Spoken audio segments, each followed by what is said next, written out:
Let's start with Jessica, if you're amenable. It's earliest there, so clearly you should go first.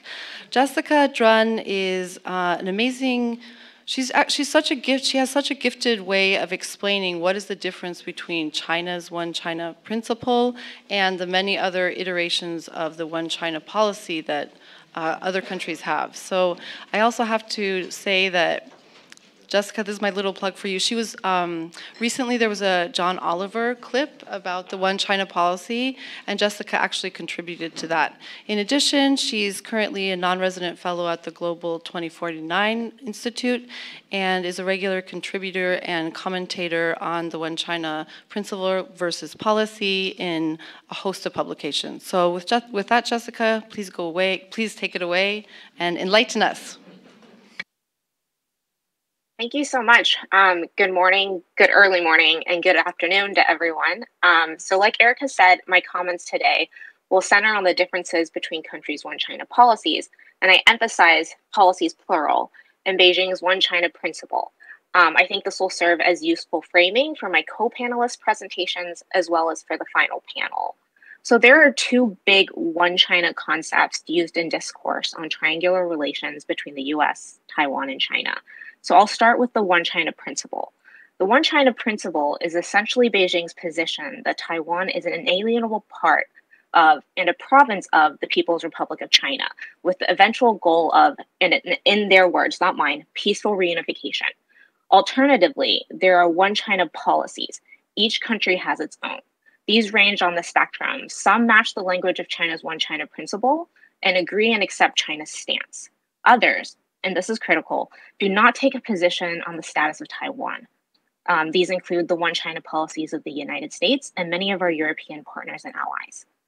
What is often confusing is the language. So for the United States, its One China policy is grounded in the Taiwan Relations Act, the 3 joint communiques, and the 6 assurances, as well as a series of policy statements made over the year.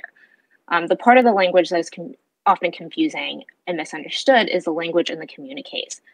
So in them, the US, quote, recognizes the government of the People's Republic of China as the sole legal government of China, but it merely, quote, acknowledges the Chinese position that there is but one China and Taiwan is part of China.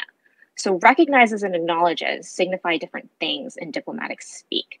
Recognize is to accept, and acknowledge is to simply take note of. So again, in the foundational documents of US policy towards Taiwan, the US does not accept the PRC position that Taiwan is an inalienable part of its territory. The US One China policy is its own, and Washington sets the parameters of what it can and cannot do with Taiwan. So China doesn't have a say.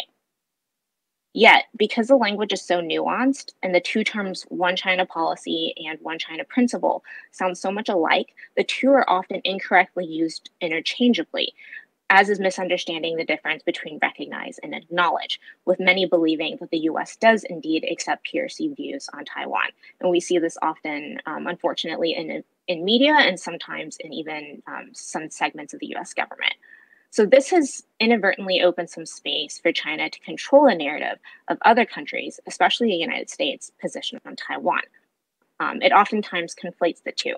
For example, state media will consistently accuse Washington of violating both the One China principle and the One China policy in instances when Washington is working to deepen its relationships with Taiwan. But that said, we cannot do either. We never agreed to Beijing's One China principle, and our One China policy, again, is our own. So it is always worth highlighting that our One China policy is our own and that we set the parameters for it without any input from Beijing. It is also worth noting that the PRC views the communiques as legally binding, whereas the US views them as statements of future US policy. Recent statements out of the current and previous administrations have pushed back against PRC narratives by being explicit on what the US One China policy is and is not. And this is very encouraging to me. For example, in September of last year, around the time when the memos around the 6 assurances were declassified, then Assistant Secretary of State for East Asia and Pacific Affairs, David Stilwell said, and I quote, "The US has long had a One China policy. This is distinct from Beijing's One China principle, under which the Chinese Communist Party asserts sovereignty over Taiwan. The US takes no position on sovereignty over Taiwan, end quote. But China's efforts to control the discourse around Taiwan does go beyond the US-China relationship to its relationship with countries around the world and with international organizations. So to be clear, like the United States, many countries take non-positions on the status of Taiwan. This includes the United Kingdom and France and even where you guys are in the Czech Republic. We have seen multiple instances of China accusing other countries for violating the One China principle, and across all levels of government and even into the private sector. So this includes when local municipalities around the world try to form sister city ties with cities in Taiwan, to, like John Oliver flagged yesterday, Gap having an incomplete map of the PRC on a T-shirt, to even restricting a non-governmental organization on cycling from UN funding. So the bicycle bit brings me to my final point, which will serve as a nice segue to Ketty and Matt's presentations. So what China does with its narrative on the One China principle at the country-to-country level and at the international organization level is mutually reinforcing. The PRC claims that every country in the world agrees to the One China principle, and therefore it is an international norm. At the same time, the PRC also claims that the UN has affirmed the One China principle through UN Resolution 2758, which, to be clear, does not touch on Taiwan. And because of this, and because the UN has supposedly affirmed this, countries need to abide by it across the board. So to end, there needs to be greater clarification from countries both at the bilateral level and within international institutions to push back against the PRC and to preserve space for action on Taiwan. Thank you. Thanks so much, Jessica. So next we're going to go to Taipei. Ketty Chen is the Vice President of Taiwan Foundation for Democracy. And Ketty, with that, just go ahead and kick us off. Thanks. Thank you very much, Erica. And I think Jessica pretty much covered the nuance of the One China principle versus One China policy for us, and which is a very good start of our panel, because I will talk a little bit about engaging Taiwanese civil society, and also the extent to which Taiwanese civil society, by engaging them, could assist with our defense or safeguarding of our democratic institution, because Taiwanese civil society has a history of doing so for the past few decades. Just a little bit of history about Taiwanese civil society. The civil society organizations of Taiwan has really not been missing throughout Taiwan's liberalizations and democratization. So from the farmers' movement in the 80s, and also the Wild Lily movement of the student organizations asking for the abolishment of old parliamentarians that the Nationalist Chinese Party moved to Taiwan, to social movement asking for the government to have more systematically deal with corruption issues, to constitutional reform. Civil societies in Taiwan has always been there, marching the streets, lobbying legislators, also trying to put pressure on Taiwanese government officials alike to better Taiwan's democracy.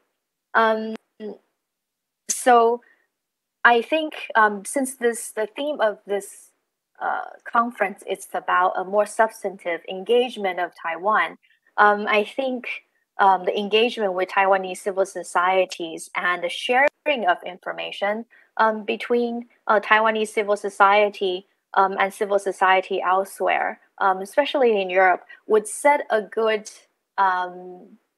start point for democracies to work together. So just a little bit about the Taiwan Foundation for Democracy. We are about to celebrate our 20th anniversary in 2023. The foundation was established almost 20 years ago as by the former Democratic Progressive Party administration. And the purpose of my foundation is to not only help further consolidate Taiwan's democracy, because the administration at the time felt that there's still room for Taiwan to improve when it comes to human rights, transitional justice, and also further democratization. But another founding principle or goal of the Taiwan Foundation for Democracy is also to create a platform for Taiwanese civil societies to associate and exchange information, and also perhaps exchange visits with their similar counterparts outside of Taiwan, because of Taiwan's difficult international status, as Jessica already covered in her talk. Mainly, I would say almost always due to the interference of the People's Republic of China. So for the past 20 years, the Taiwan Foundation for Democracy not only provide funding for domestic civil societies and NGO to further their democratic endeavor within Taiwan, but also we provide funding for international organizations who have projects within their own countries to promote democracy and also advocate for additional human rights in their respective countries. Just a little bit about some of the strong areas in Taiwanese civil societies that had been doing incredible outreach and also associate or sharing Taiwan's experience with the international community. Taiwan's women's movement has always been one of the strongest in Asia. And of course, not only does Taiwan have a female president, the ratio of our female parliamentarian has been the highest in Asia. And for example, organizations such as the Garden of Hope, who has been in Taiwan for many decades, begin with rescue missions of teenage prostitutes from rural area. And then it has expanded with its regional and international partner to providing education and workshops to adolescent girls to have them be more confident and engage in social issues and be more vocal in political matters. In 2 years ago, the Garden of Hope also established a network of shelters for battered women in our region. So they're actually one of the very good examples of Taiwanese civil society organizations that has been consistently advocating for women's rights, which I think could be a great assistance of not only women's movement in the region, but also in the rest of the world. And another organization I want to mention is the Taiwan Tongzhi Hotline, which is an organization dedicated to advocate for the rights of the LGBTIQ community. And it's called Hotline because it started with individuals who would like to assist the LGBTI community on issues ranging from coming out to dealing with family members. So it's a hotline. But now it has expanded after almost 20 years into a very comprehensive organization, not only help assist with therapies, talks, advocacy of the LGBTIQ community. It really was a very strong force when it comes to Taiwan's legalization of same-sex marriage 2 years ago, which was the first in Asia. And of course, in Taiwan, there is the Taiwan Association for Human Rights and also Covenant Watch, these two organizations that really monitor the human rights situation in Taiwan. And Covenant Watch is an organization that drafts shadow reports of evaluating Taiwanese government agencies' adherence to the U.S. covenants of human rights. And of course, Taiwan has a strong labor movement organizations to advocate for workers' rights as well. But most recently, Taiwanese civil society organization has been really picking up the slacks and being very proactive into fact checks, tracing the origins of disinformation or information manipulation, and also providing media literacy educations to Taiwanese citizens alike, ranging from young students from middle school to senior citizens at senior centers. So just to name a few, Doublethink Lab is one of them, and also information operation research group and the Open Culture Foundation. These are also all examples of civil society organizations, including, for example, MyGoPen and Taiwan Fact Check Center.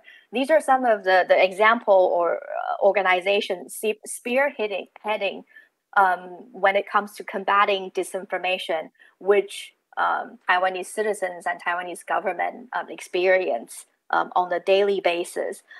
Just one of the organization called Fake News Out, or the literal translation from Taiwanese is called Disinformation or Fake News Detergent. These are a group of young people.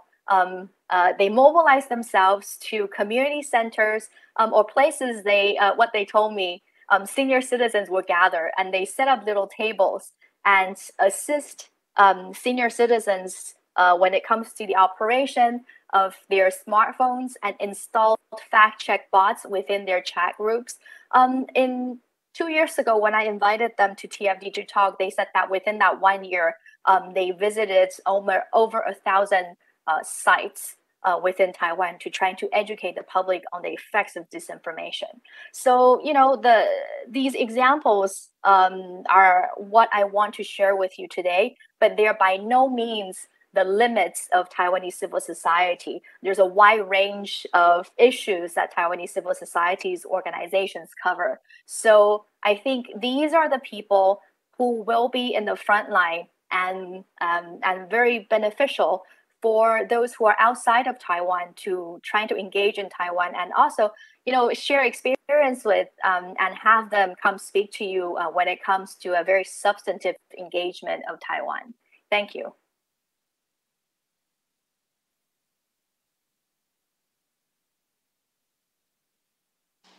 Thanks so much, Kelly. So now we will turn to our live participant. Matt Schrader here comes to us from IRI. He's based in DC.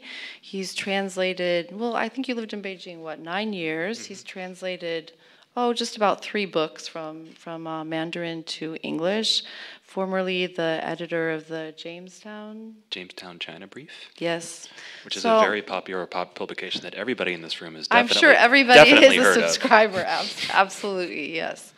So with that, if you can just get us started, what Matt's going to talk about is some of the challenges that countries, NGOs, companies face in cooperating with Taiwan in the international space. Yeah, thank you, Erica. I am currently an advisor on PRC political interference at the International Republican Institute. Our whole job is about promoting democracy around the world, and so we're extremely pleased and grateful to Martin Halle and to Sinopis and the U.S. Embassy here in Prague for giving us the opportunity to come here to talk about this today. So yeah, you asked me to talk a little bit about how the PRC is making it more difficult for all of us here in this room to hear about so much of the wonderful stuff that Ketty addressed in her presentation. Probably the best place to start would be in the PRC's position on this that Jessica already got into so well. Position basically is that Taiwan is not a country and therefore cannot participate in international organizations. It's Beijing's view that Taiwan should be represented in an international fora by the government of the PRC based in Beijing. Although in some cases it will allow a compromise, sort of quotations around the word compromise, where the Taiwanese delegation can participate so long as it says that it agrees with the one China principle that Jessica did such a good job explaining in her presentation. And so as a result, unlike many, many other countries, Taiwan has very, very limited representation in many international fora. Almost any organization where the PRC has any kind of significant presence, it's very likely that there will not be any presence by Taiwan. There are a couple of really, really important exceptions. The first one is the World Trade Organization. That kind of shows a pattern that Taiwan is sometimes able to break through this international deadlock when it has the really strong support of other democratic partners. The WTO happened because it was part of the deal that let the PRC into the WTO in 2001. So the US and other partners were able to predicate PRC entry onto Taiwan's simultaneous entry into the WTO. Although it was not admitted as Taiwan, I really liked Foreign Minister Wu calling out the bit about names, because the rectification of names, to use a sinology term, is always important when you're talking about Taiwan. In the WTO, Taiwan is referred to as I'm just going to read it out here, the separate customs territory of Taiwan, Penghu, Kinmen, and Matsu, parentheses, Chinese Taipei. So that's the official name of Taiwan within the WTO. It also has representation in the International Olympics Committee, but there again, the name is not Taiwan, the name is Chinese Taipei. Taiwanese athletes enter the stadium at the opening games not under the flag of Taiwan, but under a special flag that's used only for Olympic occasions. So that's the status quo right now, but this term status quo, when used in relation with Taiwan, I think perhaps implies a level of stability and sort of staidness that doesn't actually reflect the sort of aggressive maneuvering for position that takes place on basically a daily basis. The PRC diplomatic apparatus spends a ridiculous amount of time and energy trying to keep Taiwan locked out of international fora. And we're not just talking about something like the UN or the WTO or the World Health Organization that we'll get to in a little bit. We're talking about the most ridiculous, trivial, tiny examples. I could literally, I think we've got about an hour left in this presentation, and I literally could spend the rest of the hour talking about these ridiculous examples. I'm not going to do that because you guys are lovely and I love you all and I don't want to put any of you to sleep. But just to cite one or two. So earlier this year, a high school in the United States, in Denver, Colorado, had an application to participate in a UN's women's conference held up because its application included language that implied that Taiwan was a country. And because PRC representatives sit on the committee that review these applications, the application was returned to the high school with a comment saying that we would be happy to accept your application if you're able to rectify this error in your application materials. A couple of weeks later, the high school got an additional note saying that a representative from the conference committee had been going through the high school website and had found an article from about a year ago written saying that also implied that Taiwan was a country, and said, wouldn't you please remove this article from a year ago on a high school's website implying that Taiwan is a country so that then we can let you attend a conference on women for high school students at the UN. And this kind of thing has been going on for a long time. This is this year, but just to choose one of, again, hundreds of examples. September 2006, the International Association of Horticultural Producers had to cancel its annual international meeting because of China's demand that the name of the Taiwan Floricultural Development Association be changed, and that activities sponsored by Taiwan received the approval of the China Flower Association. These are patently ridiculous.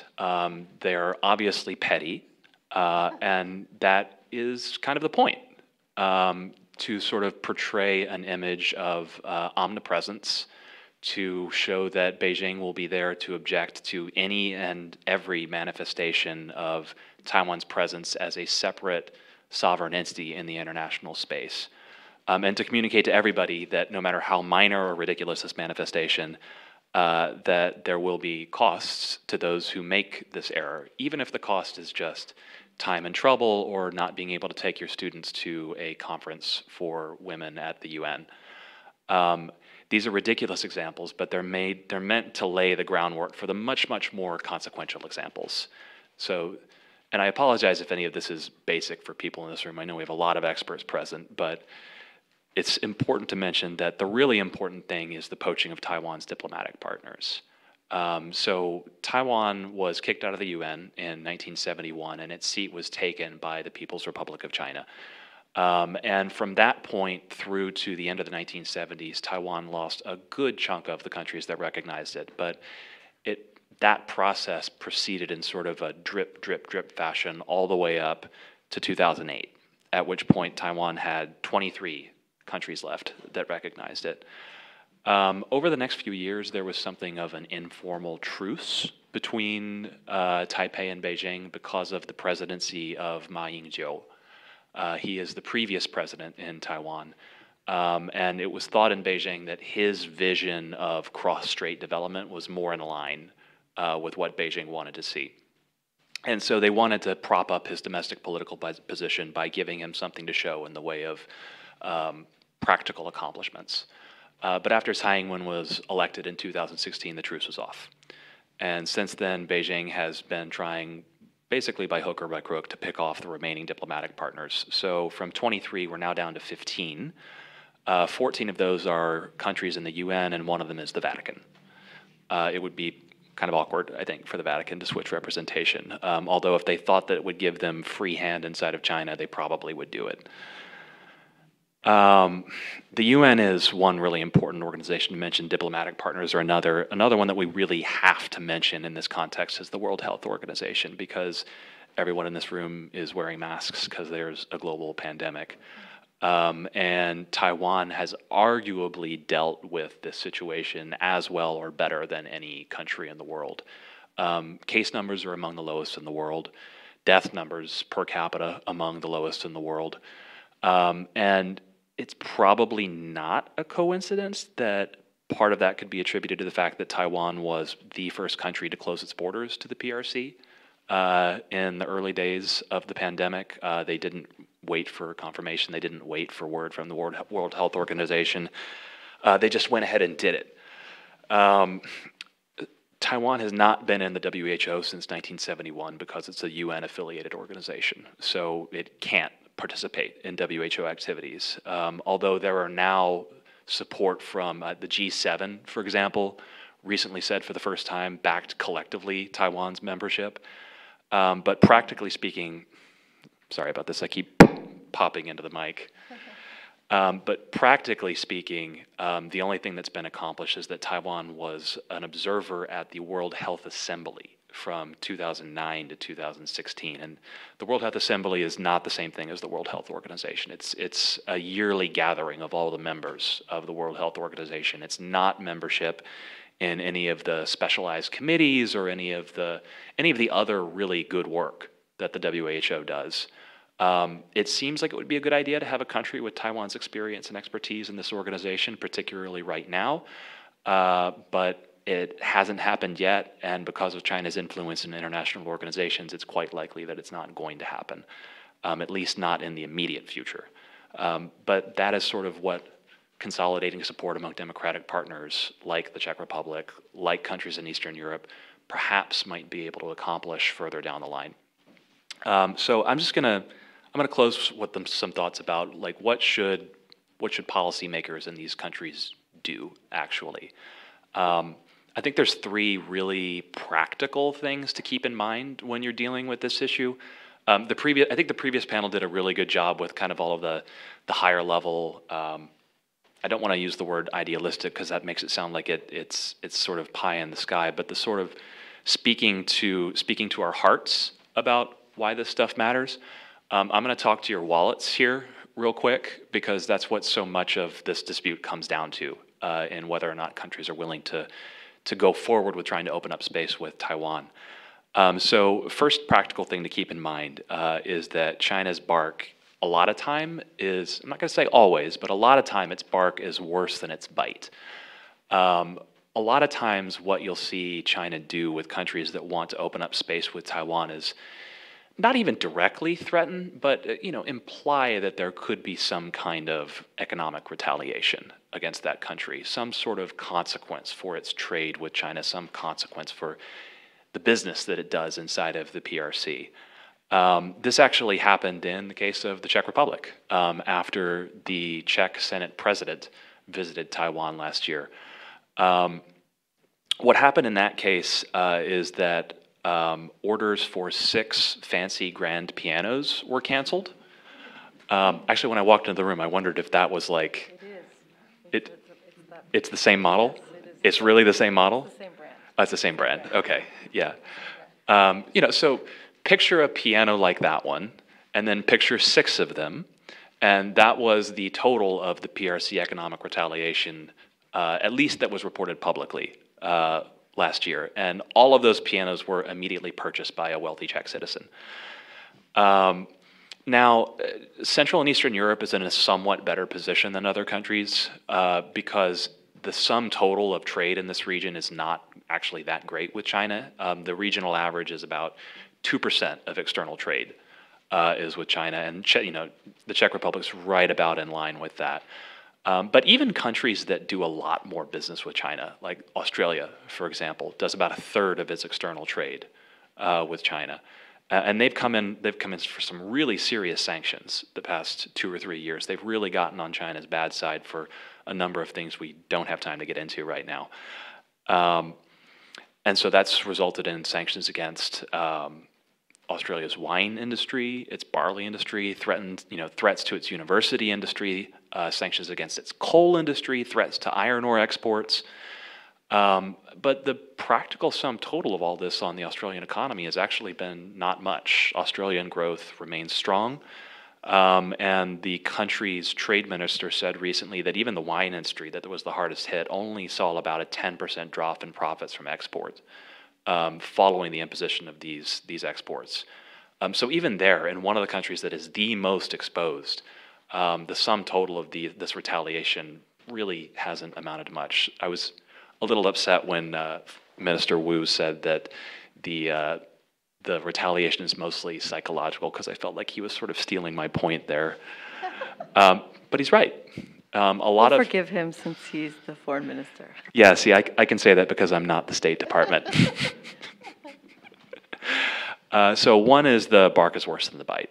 The second thing, and you hear this a lot in the United States, I don't know if this is the case as well in European capitals, but people say that we shouldn't focus on symbolic acts that don't really do much for Taiwan and actually put it in danger of retaliation from China.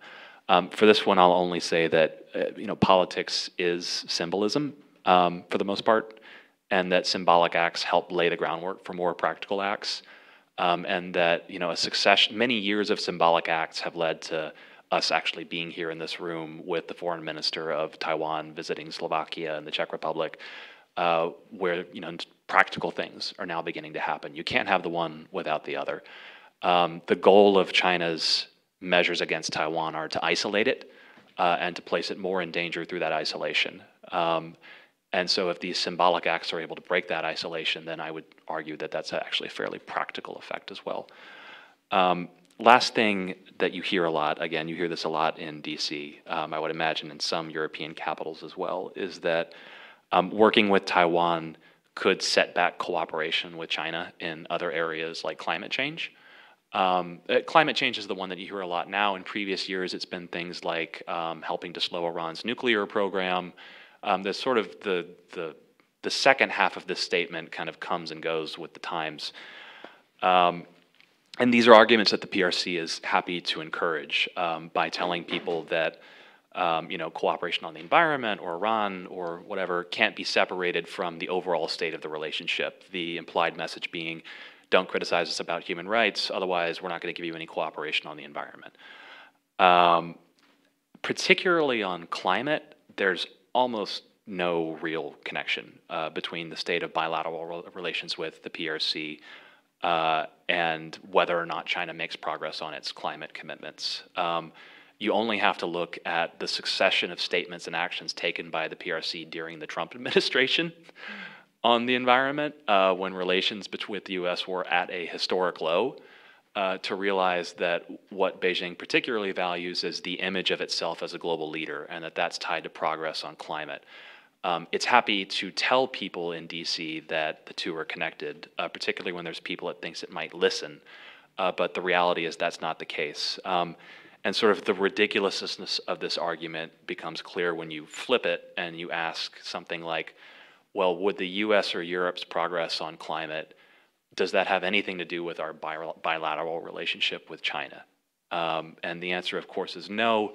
It's always much more about the structure of our economy. It's about domestic business interests. And in Beijing, coal and steel industries are very powerful. And so whether or not they make progress on their international commitments is much more about fighting it out in the halls of power in Beijing, and much less about whether or not we say anything about Xinjiang. And that's just as true for progress on Taiwan. So those are kind of the three things I would encourage anybody here who's anything like a policymaker or friends and family of one to keep in mind when you discuss with them. And I'm done. Thanks so much, Matt. I just want to give all of our panelists the opportunity, if there's anything you would just like to add that maybe you left out or you'd like to supplement the discussion, Ketty or Jessica.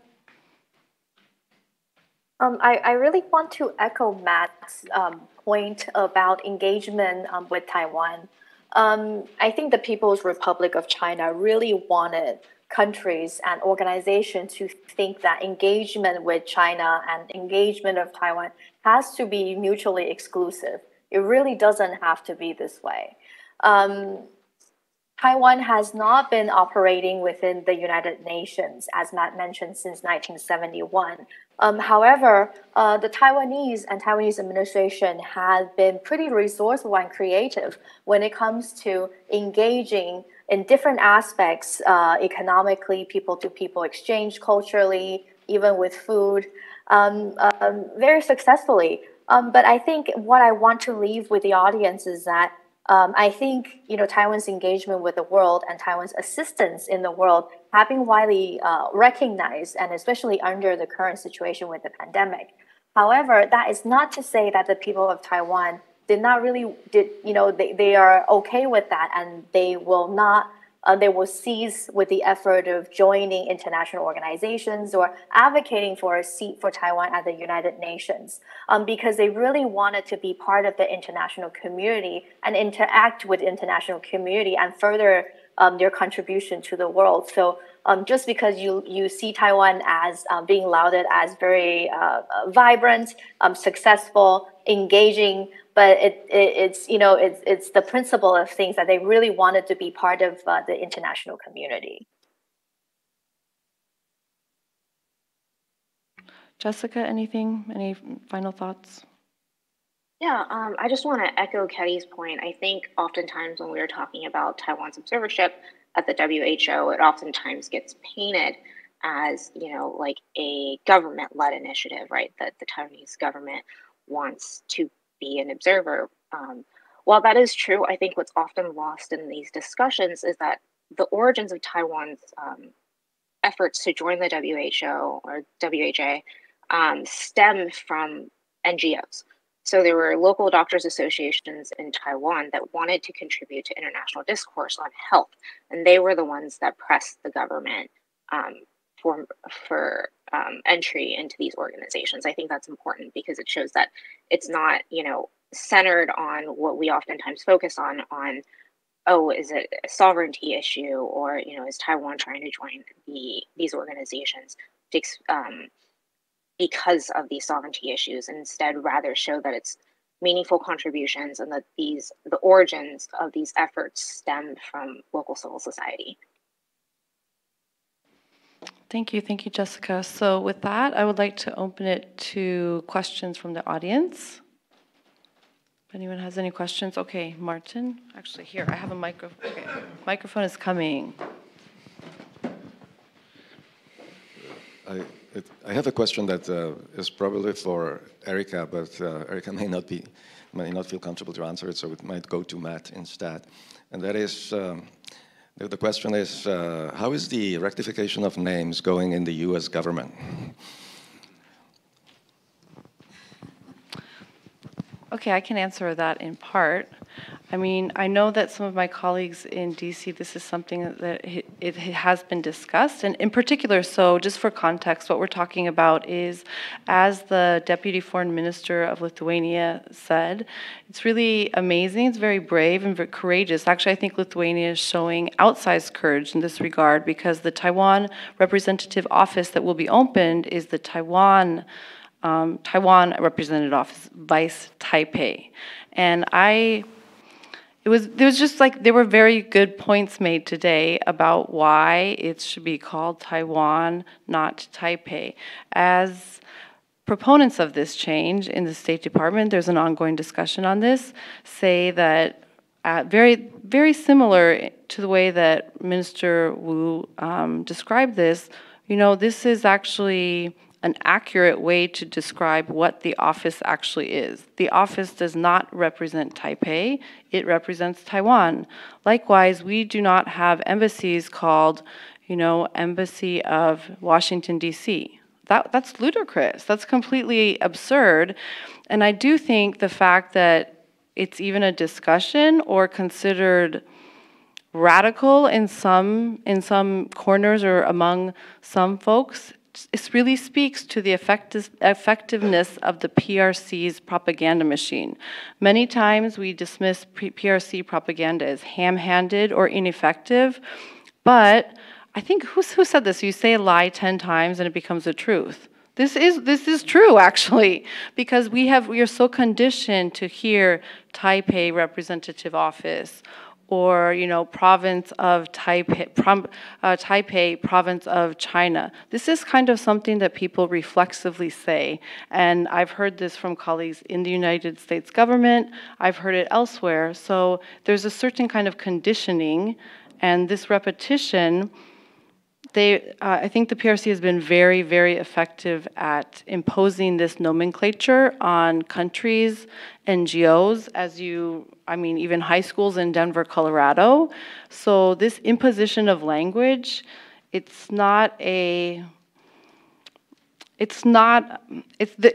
a strategy behind that. And yes, it's very effective. So what I can say, okay, the official State Department position, I cannot say, I can just say that there's a discussion ongoing. But I do think that we can really see, well, the PRC propaganda apparatus is very effective at shaping the narrative and defining terms that other organizations use. And I guess to me, what's most striking is the office that will open in Lithuania, the legal status of that office is an NGO. That is the legal status that TECO offices have throughout Europe. So think about that for a moment. How is it that one country that claims not to interfere in other countries' internal affairs has the ability to actually dictate what an NGO is named in a European country? That's quite incredible. So I should probably stop there. During your answer, I was just picturing to myself what people in Texas would feel like if our embassies were the Embassy of Washington, D.C.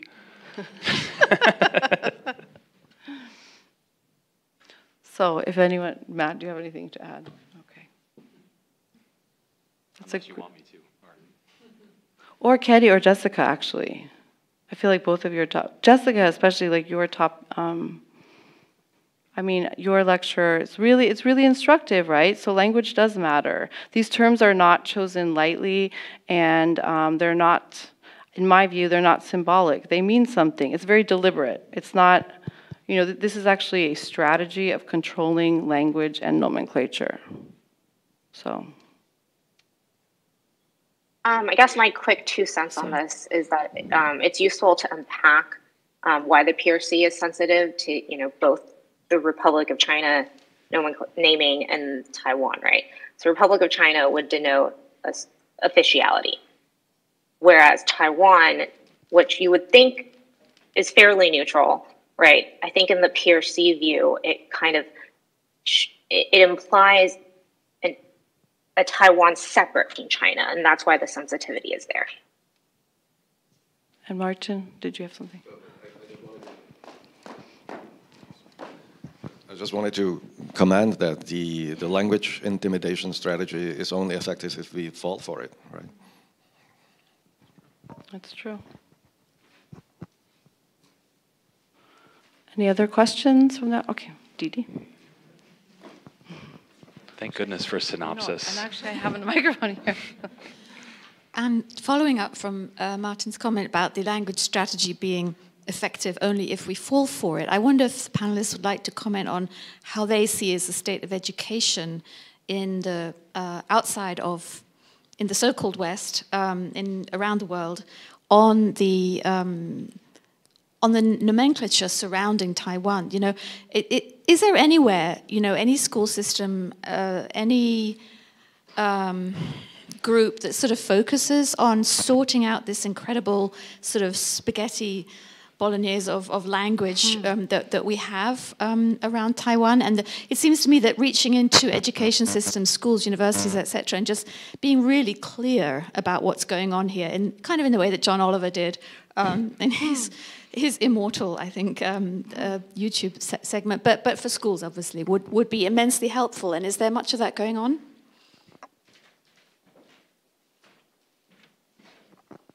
Perhaps Jessica might have some insight into that. So off the top of my head, I can't think of any specific examples. I don't know if any exist. I'm sure Ketty might have some insights on that. But I will say, I think one of the things that have helped counteract China's narrative has been, you know, education programs between countries into Taiwan. So people that have studied in Taiwan get a better sense of the reality on the ground, a better understanding of Taiwan's status, where Taiwan's place in the world. And I guess related to that, China kicking out a lot of Western journalists has helped with the broader narrative as well, because you have a lot more former China correspondents on the ground in Taiwan who I think have started to refocus away from the narrative that like that every Taiwan story has to be related to China. There's been a lot more write-ups about, you know, Taiwan of its own merits and local Taiwan stories that I think do a really good job in showcasing what Taiwan has to contribute to the world and of Taiwan of its own.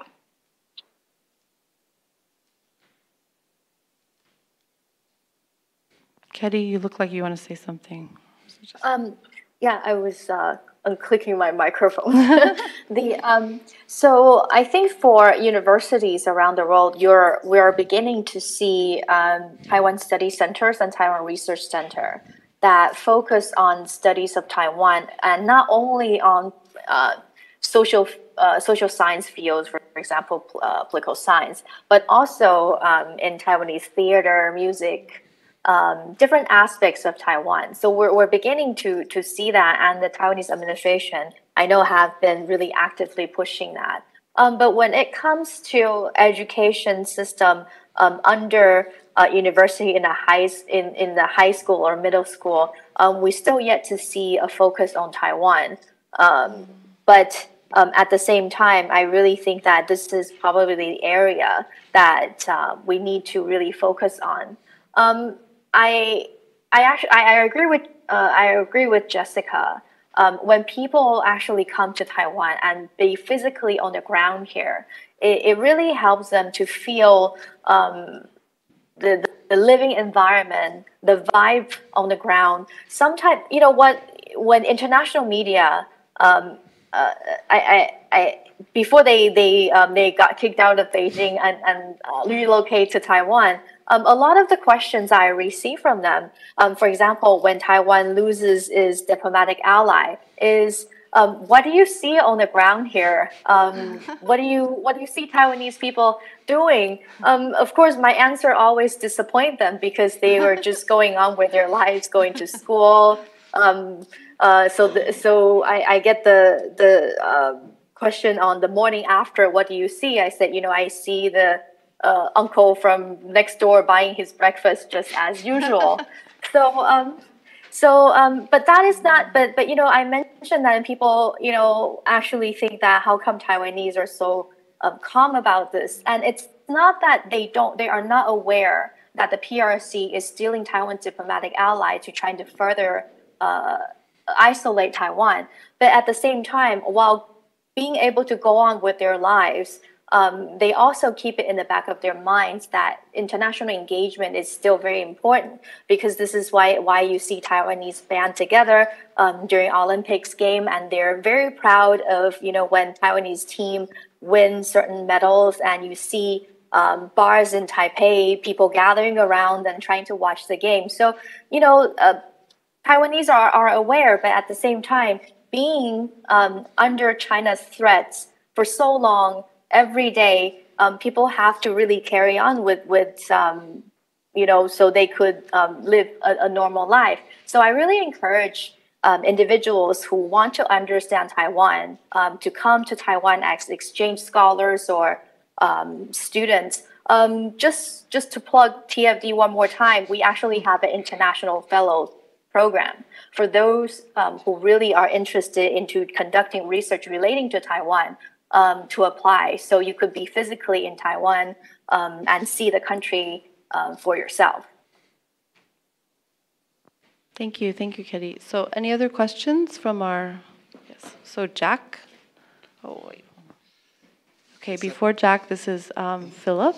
Yeah, so it's Philip Shebuk from the Association for International Affairs. Excuse me. So I was just wondering, because we've been talking here about, you know, making support for Taiwan basically more of a global thing, you know, having more countries speak up for Taiwan. And we've been mostly talking about the West, you know, maybe enlarged, in the enlarged definition of the West, including Japan and so on. But I'm wondering, what is really the potential for, you know, getting more countries from, for example, India, countries in Southeast Asia, not to speak of, you know, Africa, or, you know, except, of course, for the remaining diplomatic allies of Taiwan, to really become stakeholders, kind of, in this this concern for, you know, Taiwan's survival as a democracy, and basically speaking up for Taiwan. Thank you. Either you guys want to take that, or I can dive into it a little bit. Are there any volunteers to take that? Yeah. All right, I'll go for it. It's like 4:30 a.m. where Jess is at this point. I'm really kind of amazed how well you're doing, Jess. So, I mean, India specifically actually agreed to a Quad leader statement that singled out Taiwan recently and mentioned that support for Taiwan would be a good idea. The willingness to speak out in favor of Taiwan in many cases has been driven, you know, has moved almost in lockstep with perceptions of the PRC as a threat. There's a fairly close correlation among countries that have become more vocal about this in the past 5 or 6 years. And it makes sense because of that you've seen Japan become much more vocal on this. I like you talking about an enlarged definition of the West, by the way, because I'm actually not really a fan of that term anymore, because I think it kind of excludes some of the most important partners in this discussion. Countries like Taiwan, for example, or Japan. But because you've seen this rising perception of the PRC as a threat, countries like Japan, countries like India signing on, I don't know that a lot of the other places in the rest of the world are there yet on that perception. Something that you hear a lot, and I'm sure you've seen and read and heard this all over, Philip, is that there's a lot of countries that still will fall back on the notion that we don't want to be forced to choose, is a saying that you hear a lot. And we don't want to be forced to choose generally translates practically into we kind of like things the way they are, and we don't want to take any actions we think that could potentially upset our relationship with Beijing, the trade relationship, the investment relationship, what have you. It doesn't seem like there's going to be a lot of movement across, you know, Africa, for example, or the Middle East or Central Asia, perhaps even Southeast Asia in the near to mid future. I would guess. But I am really privileged to be sharing this panel with a couple people who are genuine experts on Taiwan, unlike me, who just plays one on panels. So if Ketty or Jess have points of clarification or disagreement, I'd love to hear it.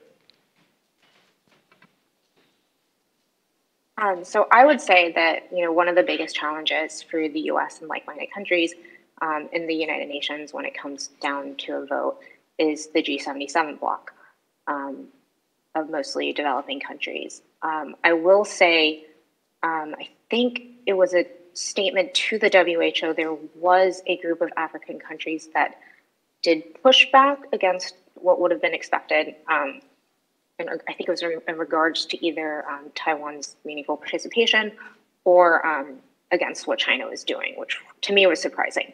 I think one of the challenges is that China has been so successful in pushing the narrative to the G77 bloc that we have a shared history. We have all suffered at the hands of the West. We've been left behind in the kind of global South narrative. But I think that's shifting a bit as China pursues projects with the BRI, as China expands its influence. I think how it operates by applying pressure to these countries is becoming more clear-cut to countries' leaderships. And I don't know if there will be a shift in the near future, but I think people are starting to have a better understanding of what the reality is in terms of engaging with China within the G77 bloc.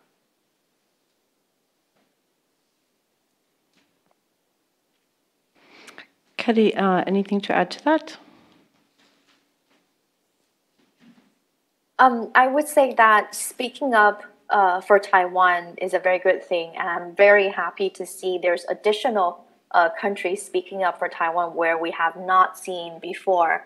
But in addition to that, I would also emphasize the actual substantive engagement with Taiwan. Taiwan has been very good, at least in recent years, when it comes to engagement, but also respecting its counterparts' willingness to sometimes be a bit low-key when it comes to engagement. This is what we find, for example, with our GCTF Global Cooperation and Training Framework. In the beginning, for example, TFD has been doing media literacy GCTF. This will be the third time that we've done it. In the beginning, the first time it was the United States with Taiwan, inviting partners in the region to try to come to Taiwan so Taiwan could share its experience in combating misinformation, manipulation and disinformation, and also exchange ideas. But then, once we've done it the first time, the second time we have government officials and also participants from other countries who, would like to sit in and listen. And then this year, the partner countries for our media literacy GCTF became the United States, UK, Japan. Japan has joined for 2 years already. And then last year it was Sweden. And then this year we have Slovakia. So, there is this coming together, working with Taiwan kind of mentality, but also at the same time knowing that substantive engagement sometimes can be better for different countries and different entities than, for example, standing up and speaking out for Taiwan. But with that said, Taiwanese citizens are always very appreciative when they see public statements supporting them and their fights to safeguard their democratic institutions. And I think if I could leave one point with the panel, with the panelists and also with the audience, is that Taiwanese really have to safeguard their democracy on a daily basis. Sometimes it's really helpful for them to hear public statements, knowing that they're not in the fight by themselves. They have international friends, democracies, like-minded countries who are standing behind them and kind of encouragement encourage them to stand up to the authoritarian regimes across the strait who on a daily basis trying to, as Minister Wu said earlier, trying to annex their country. Actually, something Ketty said sort of knocked loose a thought for me. Ketty's observation about engagement with kind of the non-governmental, the civil society part of Taiwanese society as one of the most effective tools to perhaps affect the kind of change that you were asking about, Philip.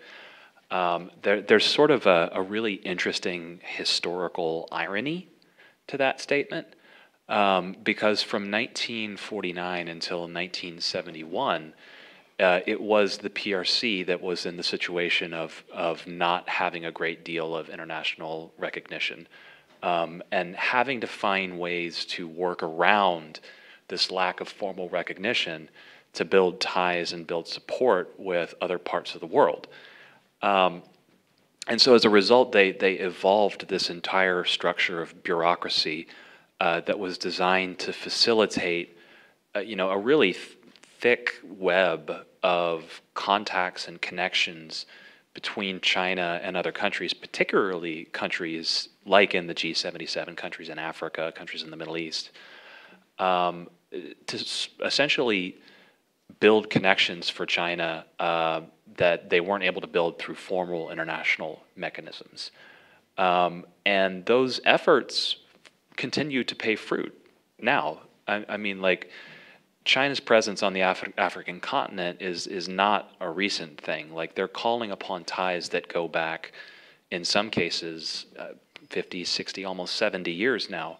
And they were ties that were facilitated at this level of, civil society is probably not the right word in the case of the PRC, but so-called people-to-people exchanges. So I would suggest that if anybody in this room is interested in helping to make progress on that issue, as Philip's asking about, one thing they might look at is looking at ways to help facilitate these kinds of webs of connection between Taiwan, countries in Africa, countries in South America, because Taiwan ultimately is only one country, and any help that it can get from people to try to build these webs of connection probably will be welcome, because we've seen its effectiveness pay off in the case of the interlocutor across the straits.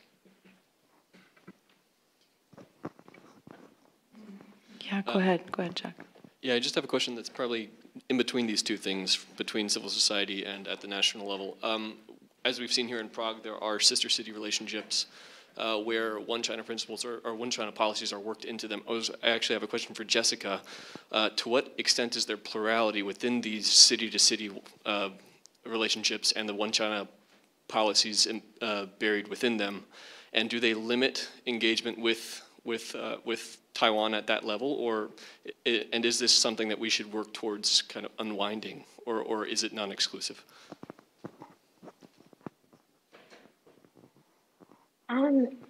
Excuse me. So, sorry. I think it depends on the exact language.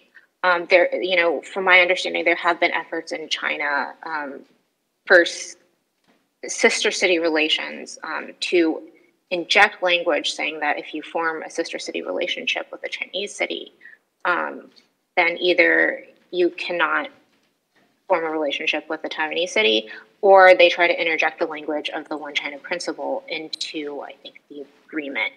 From my understanding, there are also cases where countries will stick to their national level One China policies, and in which case there is less limits on the interactions. But I think this might be a more Ketty question from the Taiwan side.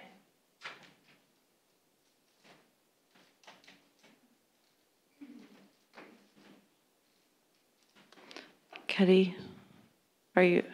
I'm not sure. Do we lose you, Ketty? No, I'm okay. I'm sorry, I lost the last part of Jessica's. Sorry, Jessica. Can you repeat just like your last sentence? Yeah, I was saying I'm not sure of specifics. I can't think of a specific instance. I know when I think Rockville and Elon tried to form sister relations, there was pushback from China, but I don't know of specific instances of, if China tries to form a sister city relationship with X city, if they try to impose restrictions on what that city can and cannot do with Taiwan.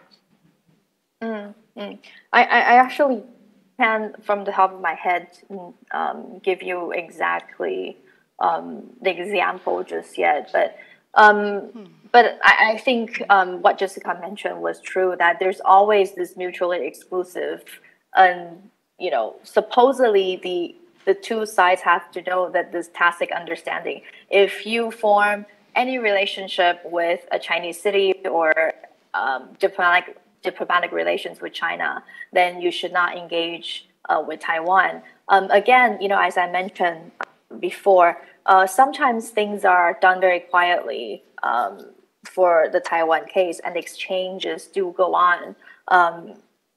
But because of under Xi Jinping's governance and the ultra-nationalistic sentiment under Xi's governing of China, if something would have been found out between a Taiwanese city and and a sister city elsewhere, Chinese local government and Chinese national agencies, they will have to respond, to answer to their own citizens and their netizens. So, when it comes to quiet diplomacy, quiet engagement, perhaps that could go on. But if relationship becomes salient, then you will receive backlash and also comments and statements from Chinese state agencies. So Jess brought up Rockville just a little bit ago, which is kind of an interesting example. This is one that it was reported on a little bit at the time, but I was following kind of on almost like a gossip or a grapevine level what's going on there. So for those who are not familiar, Rockville is one of the suburbs of Washington, D.C. It's actually, in Chinese, it's called Shijiazhuang, which is a great joke if you speak Chinese, and if you don't, then it doesn't make any sense at all. But Rockville has a very, very large population of sort of first-generation immigrants from the PRC who live there, hence the Chinese nickname.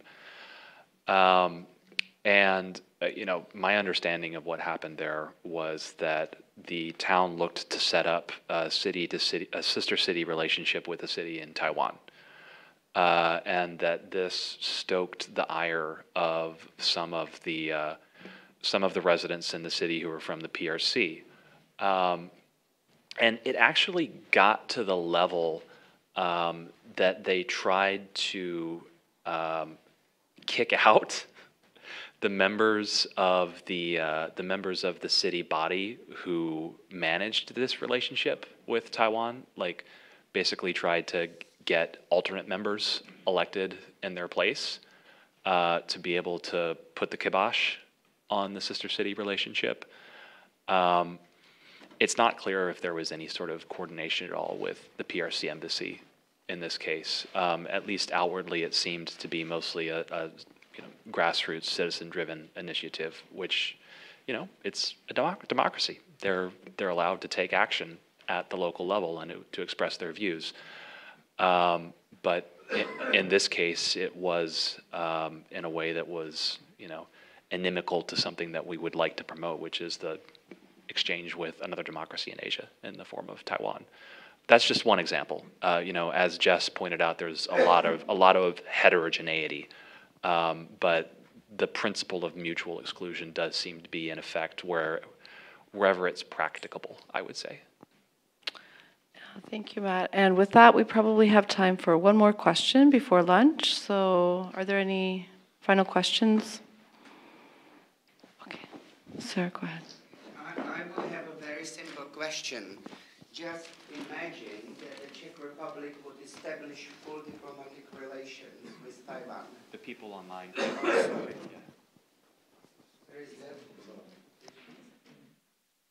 Just imagine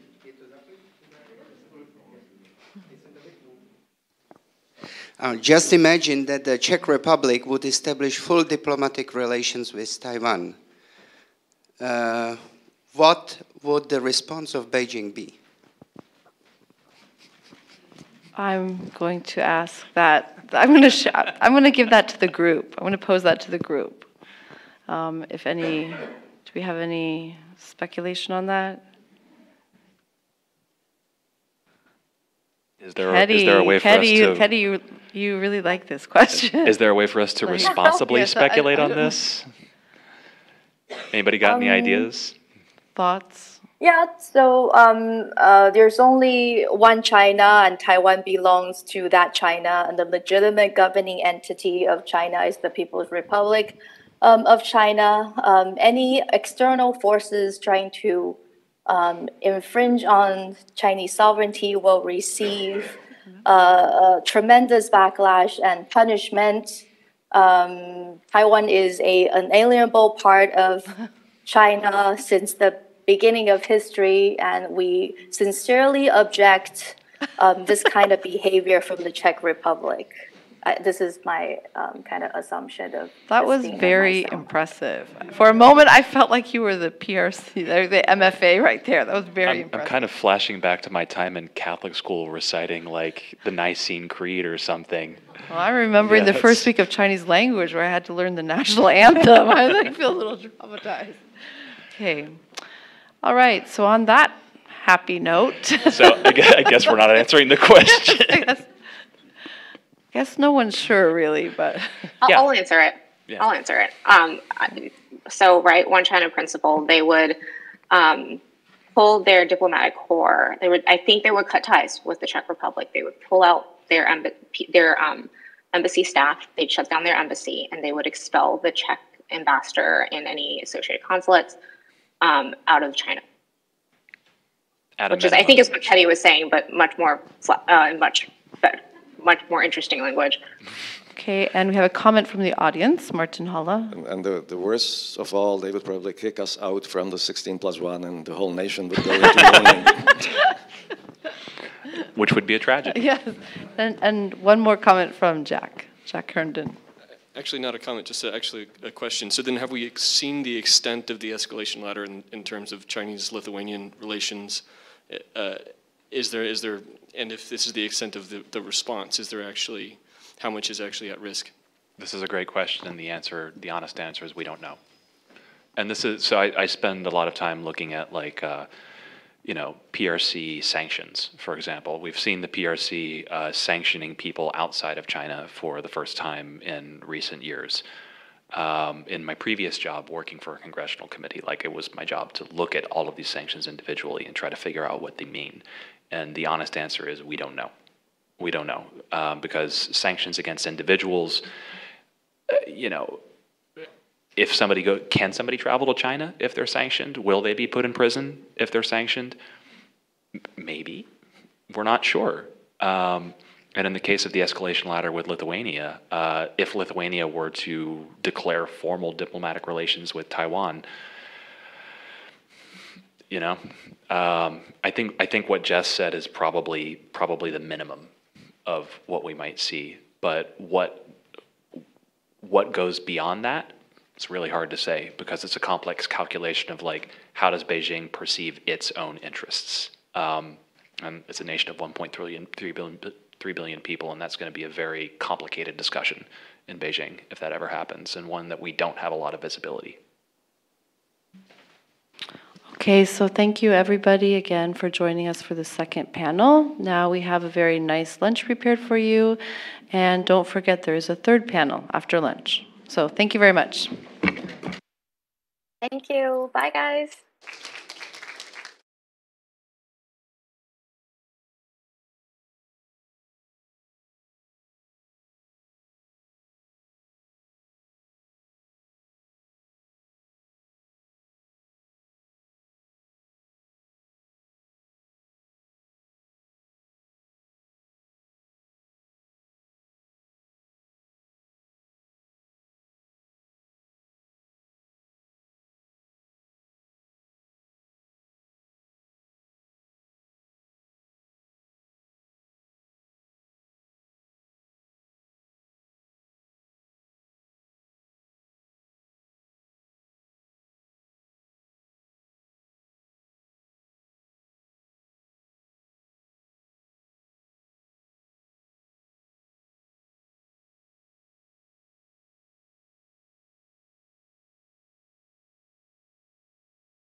All right, thank you very much. Hello and welcome to the afternoon session.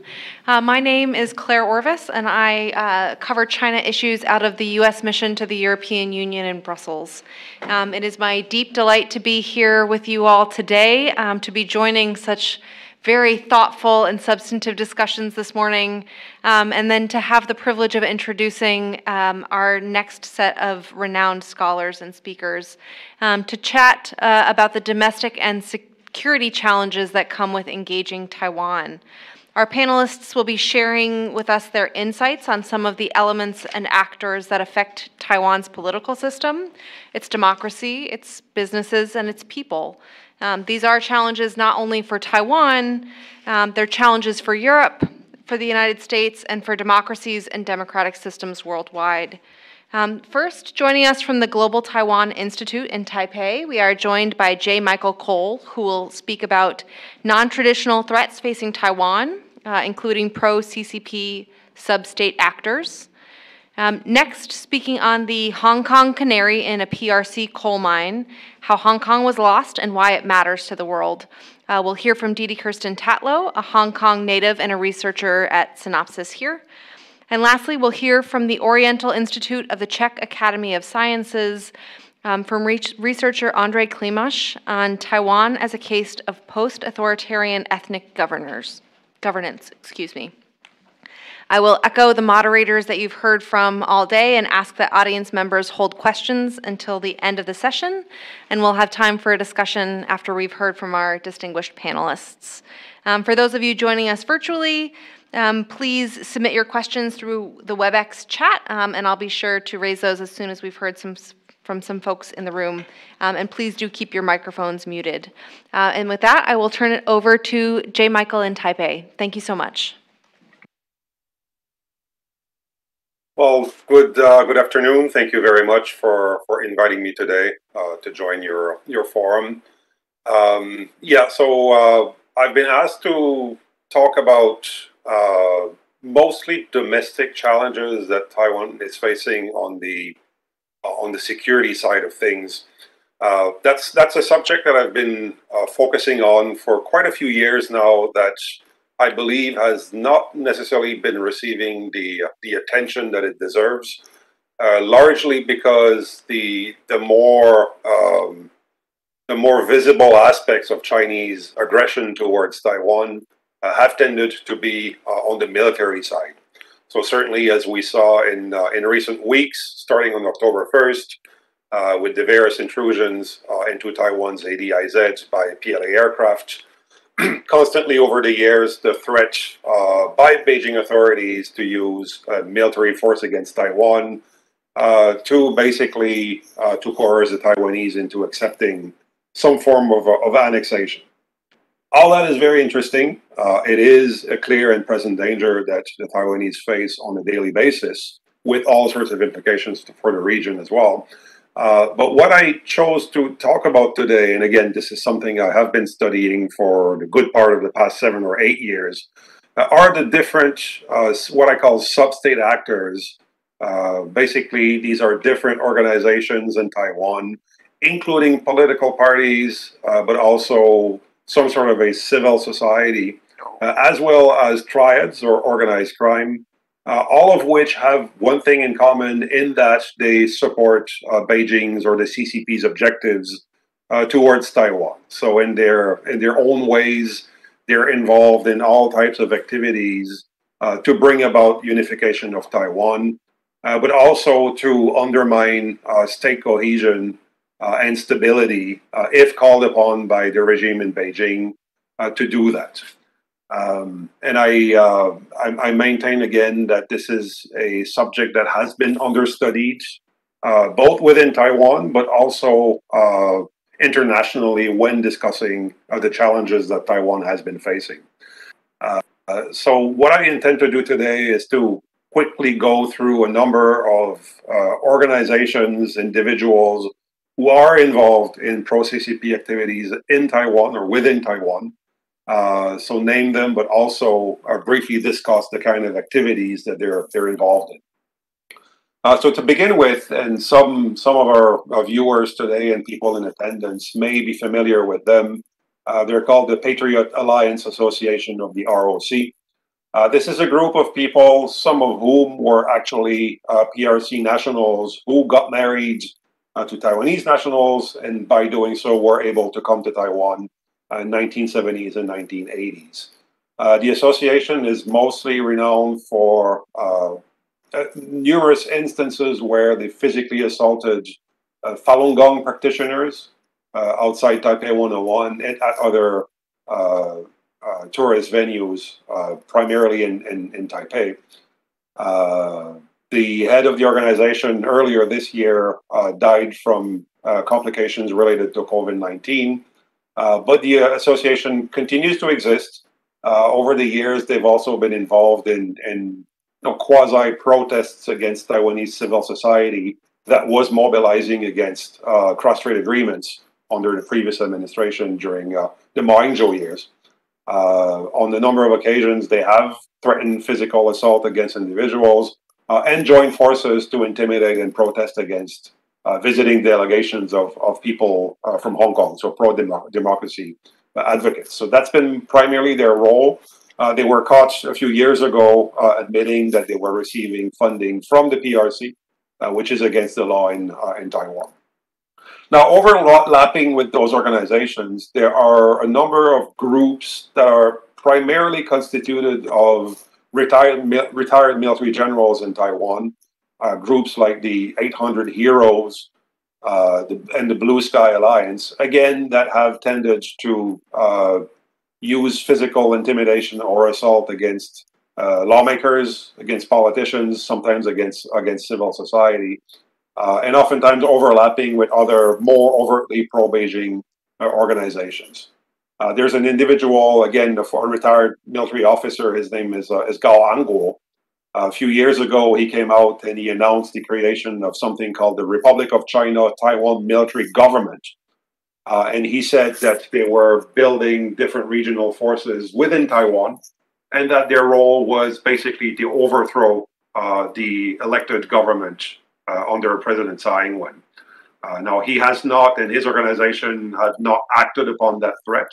It appears to be mostly aspirational for the time being, but the fact that he would vocally make these claims, make these assertions, and he repeated those when he was visiting China not too long ago as well, is certainly troubling for law enforcement authorities. Now, beyond those, there are 2 or 3 main legally registered political parties in Taiwan that are also openly pro-unification under one country, two systems formula. Chief among them is the China Unification Promotion Party. There's another one called the Taiwan Red Party that was created just a few years ago in 2015. And there's the New Party as well. So they all have members who have a long history of collaborating with Beijing or participating in conferences and events that are put together and held by United Front Work Department linked organizations in China, in Taiwan, and overseas, including in places like New York City. CUPP was created by someone named Zhang Anle. His nickname is White Wolf. He is the former head of one of the main triads or organized crime organizations in Taiwan called the Bamboo Union. He served a number of years in federal prison in the United States on drug trafficking charges. When he was in exile in China, he was recruited by the Chinese, had links with the Princelings, and since then has advocated unification, came back to Taiwan in 2013, and immediately started mobilizing his forces, party members, but also calling upon organized crime, mostly members of the Bamboo Union triads, again, to intimidate civil society in Taiwan. During the Ma Ying-jeou years, there were a number of senior visitors from China coming to Taiwan, where his people would mobilize to provide additional protection to visiting Chinese officials. And oftentimes that resulted in fistfights and other forms of intimidation against mostly young Taiwanese. They have also used physical assault against protesters when China and Taipei, for example, were organizing singing competitions that very much promoted the CCP narrative on unification and all that. Now, what is particularly troubling with organized crime like the Bamboo Union and occasionally the Four Seas Gang would also become involved in intimidation and assault against people is the fact that in a country where firearms control are very strict, these are among the few organizations that through arms smuggling have access to various types of firearms, and they have been caught over the years trying to smuggle anything from handguns to assault rifles and in large quantities as well. There is now mounting evidence that the Bamboo Union has been involved in at least one assassination attempt in Taiwan against a critic of the Chinese regime, and also a number of attacks against individuals from Hong Kong who have sought refuge in Taiwan. And the authorities in Taiwan were able to establish that the funding for those types of activities came directly from the People's Republic of China. Beyond those groups like Bamboo Union, but potentially the militias like the one that I mentioned earlier, created by Gao Angguo, could at some point either be called upon by the CCP to engage in activities that would seek to destabilize society, potentially assassination attempts or physical attacks against members of the Tsai government, against legislators or well-known personalities, either as an end in itself, basically to sow discord in society, to bring fear, or if they engage in activities like sabotage against critical infrastructure or government sites, could be part of the early phase preceding an actual military assault against Taiwan, again, to distract government authorities, but also to weaken institutions and their ability to respond to a Chinese military attack against Taiwan. So these are all challenges that Taiwan faces. Countries that have been dealing with Russian gray zone operations over the years will be quite familiar with authoritarian governments' uses of underground organizations or crime syndicates to perform some activities on their behalf. It also has the advantage of giving those regimes plausible deniability. China could very well claim that these organizations were acting on their own and were not instructed by the Chinese government. One final point on their activities as well is that law enforcement in Taiwan and intelligence agencies have also determined that these organizations, primarily Bamboo Union, they, on the one hand, use the proceeds from their criminal activities, so they're engaged in prostitution, underground gambling, debt collection, and all that, and recycle some of that money to finance political work on behalf of the CCP within Taiwan. But it is also known that these organizations have been using what is known as shadow banks or underground banks, whereby money is transferred from China to Taiwan to these organizations without that money ever appearing in traditional banking systems. So that makes it very difficult for the authorities to track that money and see the uses to which it is being used, again, to further Beijing's activities in Taiwan. So this is the kind of challenge that groups like the Lebanese Hezbollah, for example, have posed for countries for many, many years, in that there is a purely criminal component to their activities. There is also a political component to their activities. The problem being that the law enforcement and intelligence agencies that are charged with monitoring these groups oftentimes do not share intelligence in timely enough fashion, or simply cannot connect the dots. Because law enforcement looks at criminal activities, intelligence agencies look at political work, but if they're not talking to each other, it's going to be very difficult for them to realize the extent to which these organizations are threatening national security for countries like Taiwan. So that leads to my final point, in that Taiwan and its allies, if they really want to understand the threat that these organizations pose to national security, they will need to sit down and rethink and reconfigure their law enforcement and intelligence agencies so that they can maximize their ability to track these operations and counter them. So I look forward to questions. Thank you.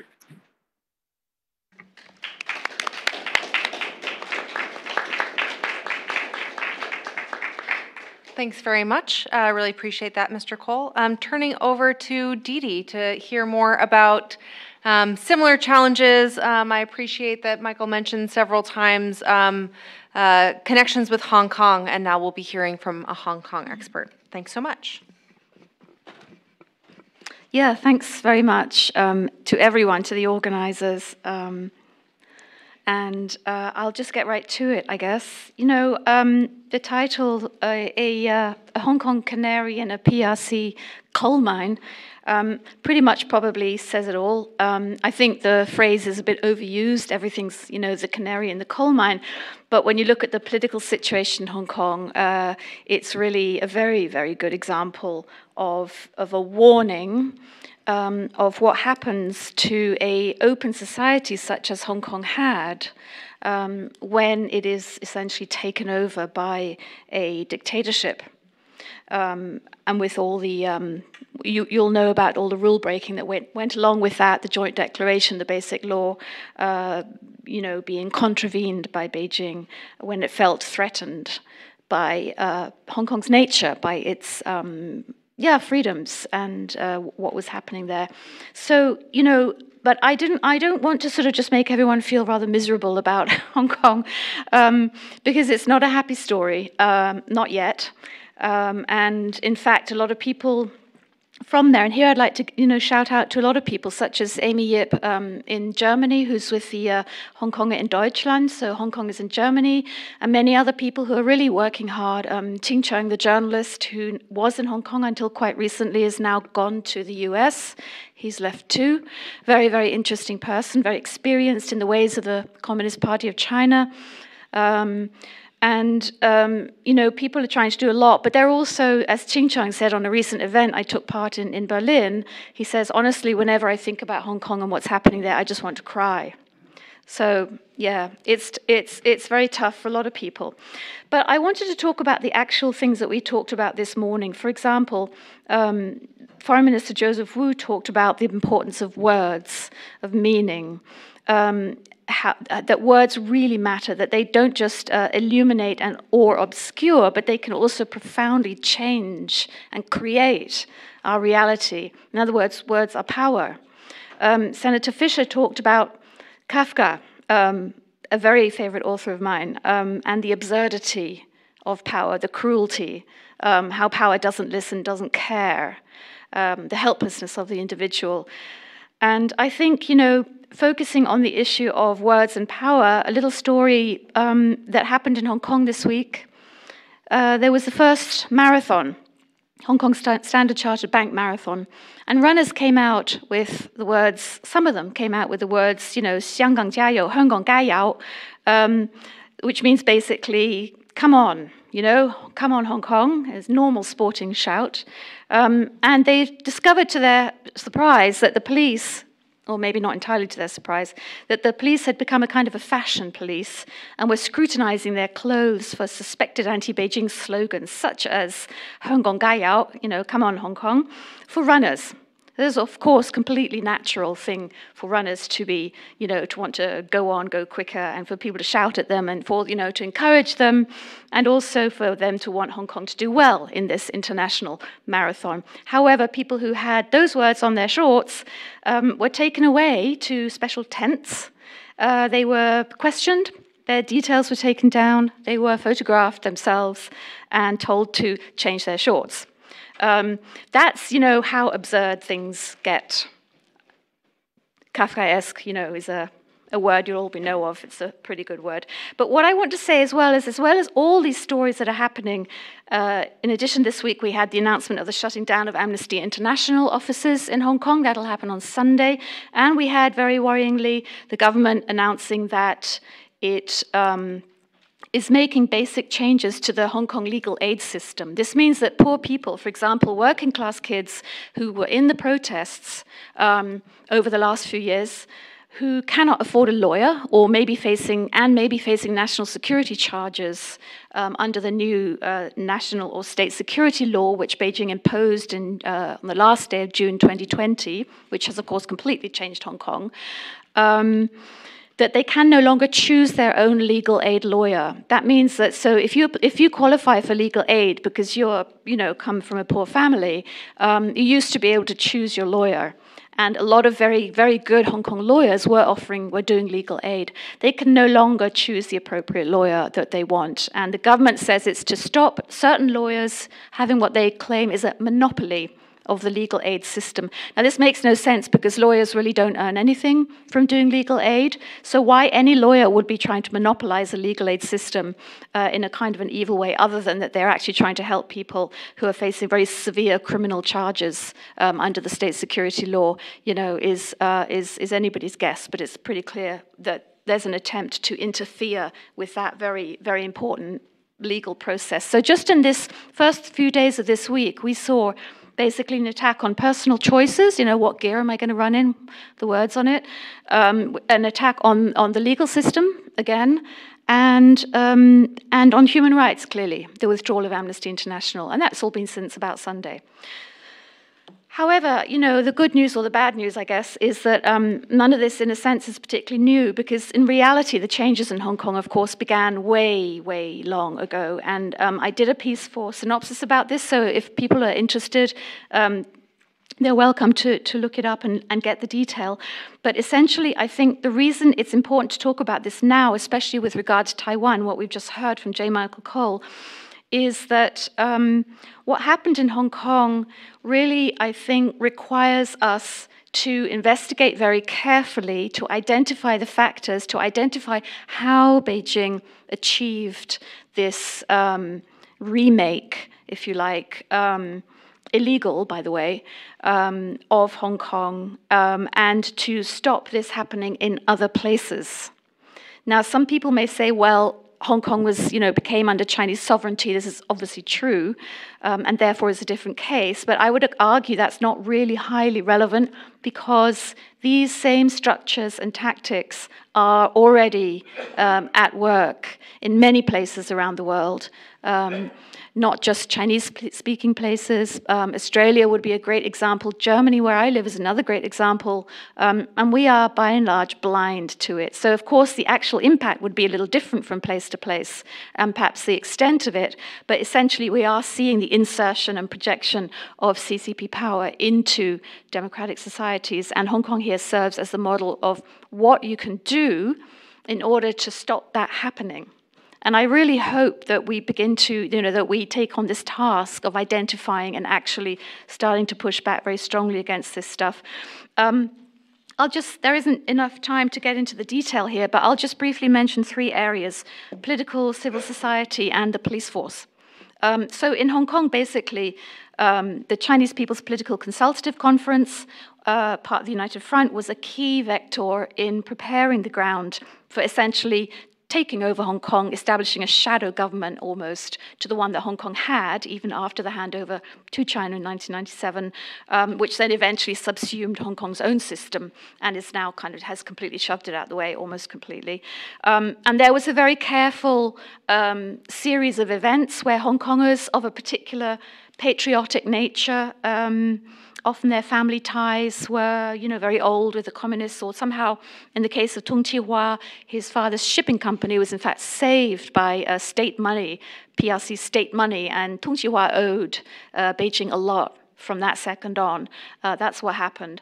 And so, they essentially started to appoint key people to the CPPCC in 1993, 4 years before the handover. The 1993 CPPCC went through the transition. It was the so-called through train, because the handover back to China was in 1997, and the CPPCC is for 5 years. And there we saw the establishment of key people within core power positions in this United Front system. And that then, there's a lot more detail here, but essentially the next step then was a six-fold rise after 1997 in Hong Kong of registered NGOs, or CSOs as we call them there, civil society organizations. And a lot of these were civil society organizations that were linked to the CPPCC or other elements of the communist state, and they were set up throughout society. Just to give you some numbers, a sense of the scale, in 1997 there were 8,300 registered civil society organizations, and by 2017 the number had soared to 52,300. So that's really quite big numbers. And they, of course, then began their kind of work to co-opt, to shape, to get into political bodies, to do all kinds of neighborhood activities, and to basically change the whole landscape. Third point, very briefly, police. And this, I think, ties in most of all to J. Michael's point about the issues to do with triads and militias and things like that. The connection. You know, basically the Hong Kong police force from the get-go in 1997-98 experienced a sudden rush of requests to do things about people who were in Hong Kong, whom the Hong Kong police themselves knew nothing about. They would literally get an instruction from their officer to say, tap this person, follow this person, figure out what's going on here. That's on the CID side of stuff, the spooky side of stuff. There were other things happening which were not on the spooky side of stuff. They would do that, and then they might read 2 weeks later in the newspapers, they might read that there had been a break-in at that premises, or somebody had been, you know, killed, for example, or injured in some kind of chopper attack. And some people in the police force began to put 2 and 2 together. It's pretty clear, although the joint declaration, the basic law did actually say that Hong Kong police were to remain sovereign within Hong Kong territory, that failed from the very beginning. They had prepared the ground for a long time going forward. You know, the really extraordinary thing about all of this is that Hong Kong really was and still is, in most ways, an international city, a very sophisticated city. And yet, international people just didn't see any of it. Just didn't see it. And I think that that's a really, really important point for us to think about how we manage our own societies with this issue of a rising China under a communist party, is that you really just don't see most of it. And we have to try to, you know, push back and really do the research and see what we didn't see back then. Thanks.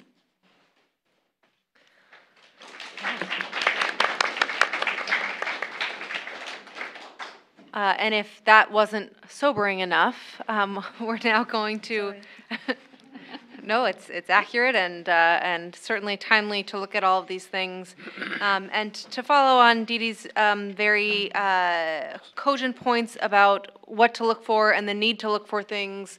We're going to hear from Andrei Klimash on a place that's quite difficult to hear anything about. So turning over for a discussion on Xinjiang and Uyghurs, please take the floor, Andrei. Thank you very much, Claire. Thank you very much for inviting me to this discussion. I'm thanking the organizers here. I work at the Oriental Institute, and I work mostly on Xinjiang. And when I was thinking what to present at this conference, I found, over a long time, I've been finding a lot of similarities between events happening in Xinjiang and in Taiwan, and how they feature in international relations, and how they are treated or targeted by the Communist Party of China. So in a way, the title of my presentation will not be fully adequate, because I will talk partially about Xinjiang and its similarities with Taiwan, and only partially about Taiwan's ethnic governance.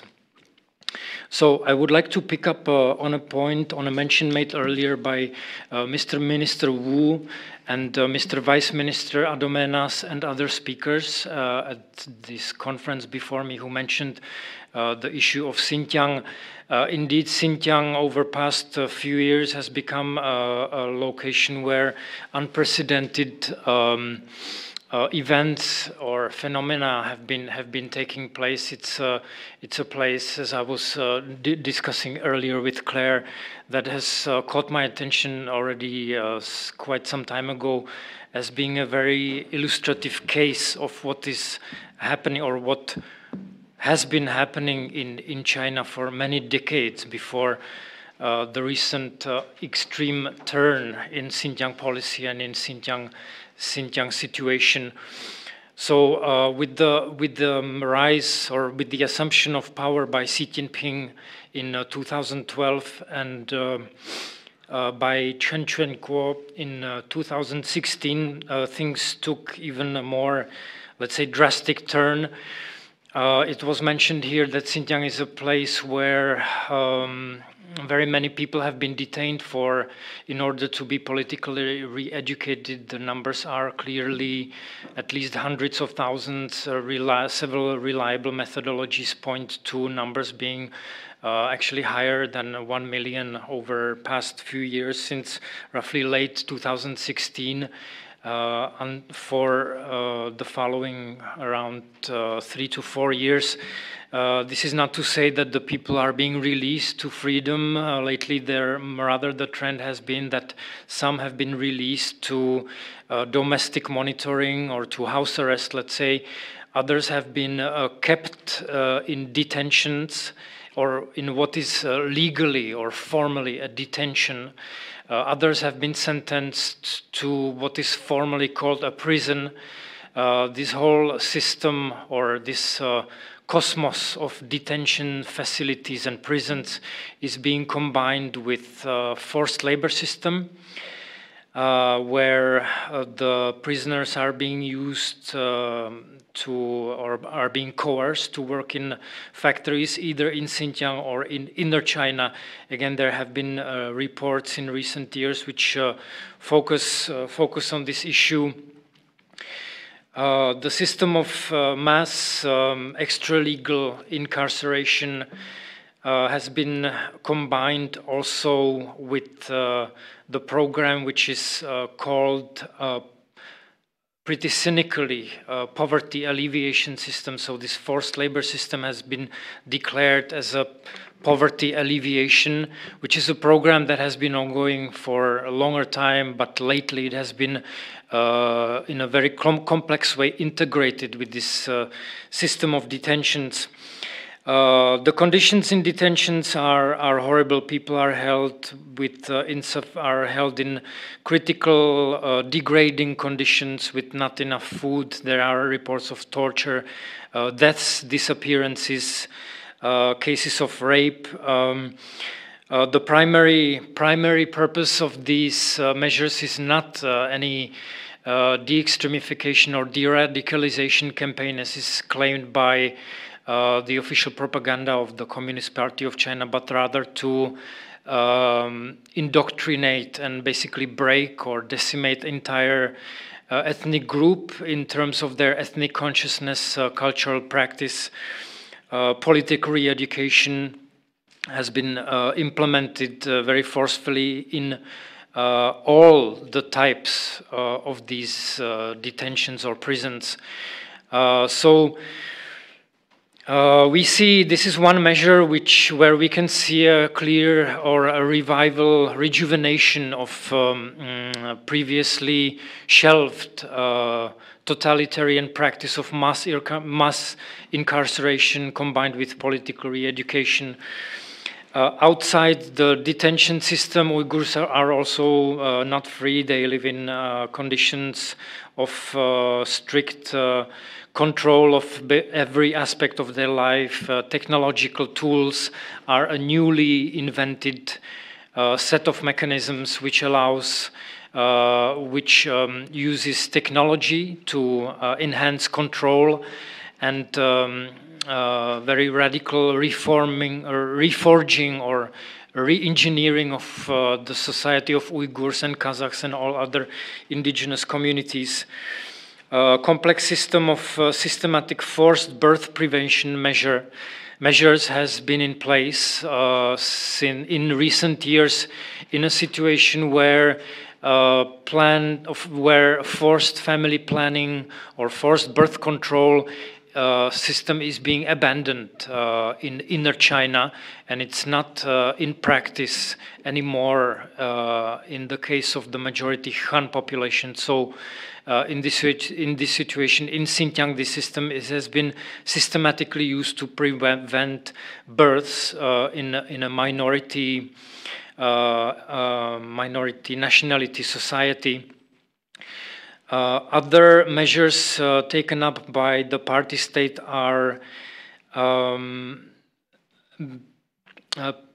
very systematic and complex penetration into people's private spheres, private lives, so control of very intimate spheres, such as how people live in their household. Monitoring propaganda teams have been sent down to Uyghur households to monitor the families, also to disseminate propaganda, and of course to report to security organs there Uyghurs' practices of, as in terms of religious worship, personal habits, cultural practices such as visiting of shrines and other cultural customs.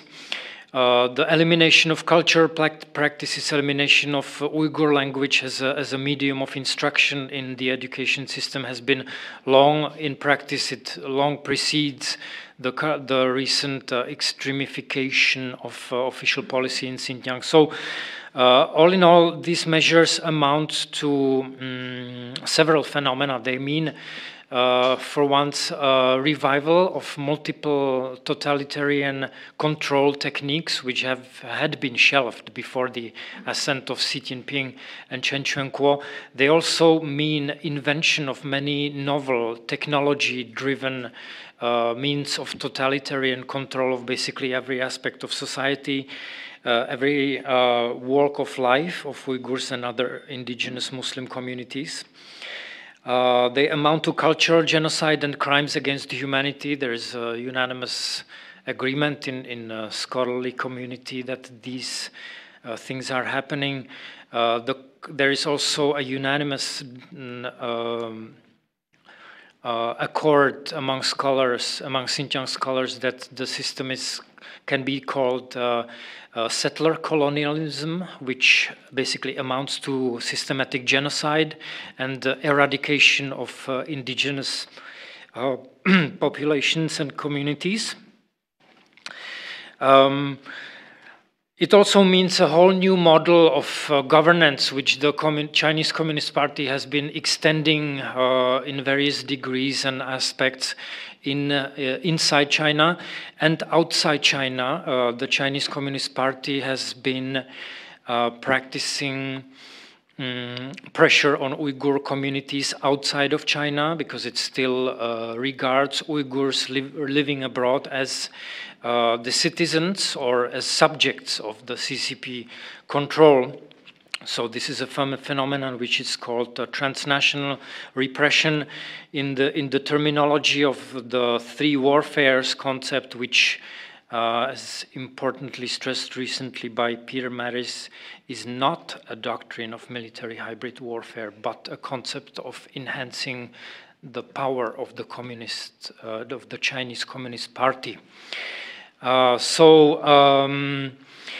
Psychological warfare has been waged against Uyghurs abroad by the means of various techniques of harassment, surveillance, blackmailing, by holding their relatives hostage inside Xinjiang. Even Uyghurs living abroad who are not involved in any political events are targeted by security organs. They are interrogated on a regular basis by calls via social media, etc. Recently published memoir by Gulbahar Khatiwaji was published in Czech translation, very clearly shows how she, as a Uyghur who has not applied for political asylum, who has asked for a long time a leave of absence from her Chinese company, has been imprisoned in a political re-education camp for a very long period of time, subjected to torture and psychological coercion. Besides transnational repression and other techniques of psychological warfare, China has been waging legal warfare. That means extradition requests, red notices, and other legal law-based mechanisms using mechanisms of international law, which are manipulated to the ends of basically for forward objectives which are contrary to the principles of international law and rule-based order. China has been waging systematic public debate warfare. Yulunjan, by Propaganda United Front, were creating class influence networks who focus on manipulating the Xinjiang issue or doing the so-called Xinjiang work in favor of the Chinese Communist Party. And also these techniques also involve intimidation and smearing international scholars who are working on the Xinjiang issue, disinformation related to their persons, to their identities. So this is a case of transnational repression of intellectual freedom, etc. So Xinjiang really is a very telling case of the direction China has been led by the Chinese Communist Party under the leadership of Xi Jinping. But I would like to stress that these phenomena are not new. They are a product of systematic ethnic policy in Xinjiang, which has been implemented by the CCP since 1949, by the Communist Party of Soviet Union, which was active in Xinjiang since 1930s. And I would like to stress specifically at this forum that all the above tactics have been used against Taiwan in international context. So this is where one common point is, or this is where the commonalities of the Xinjiang issue and the Taiwan issue lie, despite the fact that de facto, Taiwan is an independent state, not under control of the Chinese Communist Party, whereas Xinjiang or East Turkestan or Chinese Turkestan is part of the People's Republic of China. The Chinese Communist Party regards these regions, together with Hong Kong, Tibet, and other territorial constituencies, and also together with other non-territorial constituencies, I would say, such as intellectual spheres, human rights lawyers, civil society, gender minorities, artistic artists who want to create or pursue their work independently. All these groups or communities, let's say, are being treated in a very similar way by the Chinese Communist Party. Taiwan, on the other hand, is a case of very different ethnic governance. Throughout modern history, Taiwan was controlled by Japan for 50 years, since 1895 till 1945. This was a period of repression of both ethnically Han Taiwanese society and also of Taiwanese aboriginals, Yuanjumin. Ethnically Han meaning both groups, the Fulauren and the Ketyaren, Hakka, which are two main groups of immigrants to Taiwan who came before 1945 or 1949. After the handover of Taiwan to the Republic of China, under the rule of Kuomintang, both groups were severely repressed for a very long time. The case in point, of course, is the massacre of February 28 by the Kuomintang security organs. Also, the indigenous or aboriginal society was repressed in a very same way under Kuomintang period for a very long time. It is a case in point to remember that Kuomintang came to Taiwan armed with ethnic governance theory based on Sun Yat-sen's three people's principles, but also on his theory of 5 ethnicities republicanism, Wuzhu Kunghe, which was, however, modified by Chiang Kai-shek in 1920s, who came with the concept that the ethnicities living in China are genetically related and form genetically homogeneous nation of China, which was a serious claim to be made. And the Kuomintang factually implemented this policy, and it has been, for instance, one of the causes of the Second East Turkestan Republic being established as a reaction to very strict Kuomintang ethnic policy in Taiwan under Wu Jung-sin.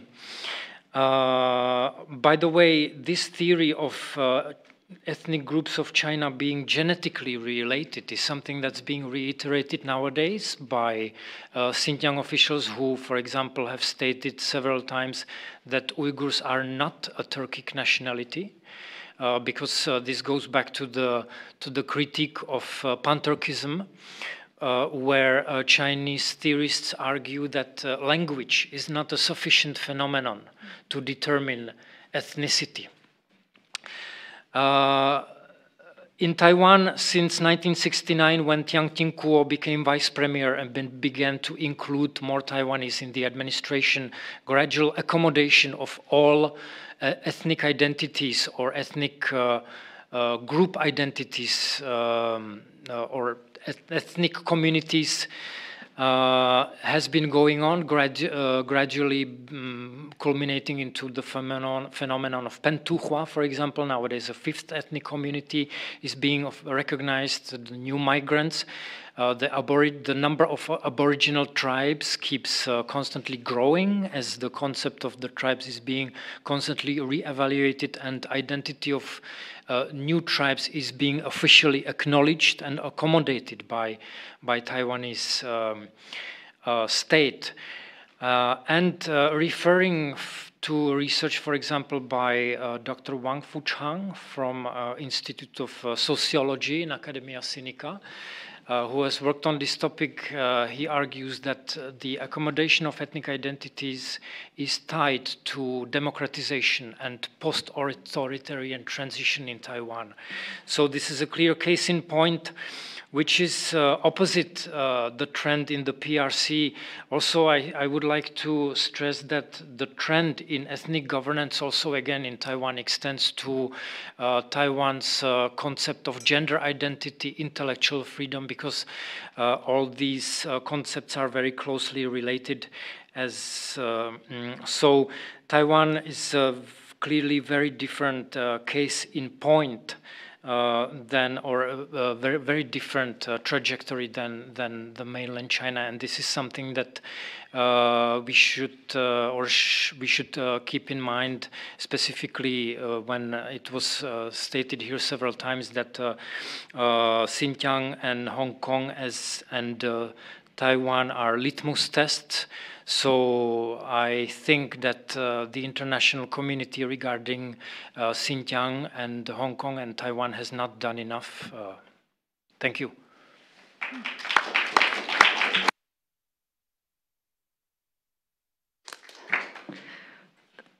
Thanks very much to all of our presenters for their very thoughtful reflections and their kind of call to action for all of this. I'd like to open this up to questions. I have plenty to ask these scholars, but your questions will be much more interesting.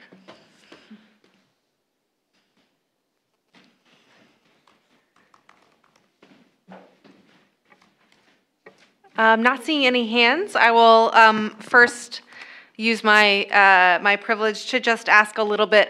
We've heard really fascinating and very concerning things, both about triads and what's already going on in Taiwan, about the Hong Kong example, and about the Xinjiang example.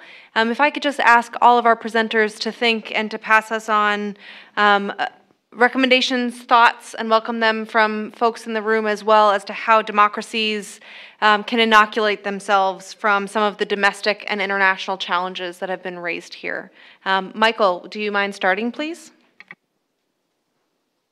Well, certainly, thank you. Well, as I said in my talk, I think one of the key challenges that we're all facing, and I would add to my earlier remarks as well, that China's use of triads for political purposes is not limited to Taiwan or Hong Kong, but there's several criminal organizations or crime syndicates operating around the world, places like Australia and Europe, certainly in Western Canada as well, that certainly, if called upon by the Chinese Communist Party, could also involve themselves in activities such as, again, arms smuggling, raising funds for United Front Work Department organizations, certainly monitoring against surveillance and intimidation of Chinese minorities living in those countries. These are all things that we need to take seriously. And in fact, back in the 1980s, there was this individual called Henry Liu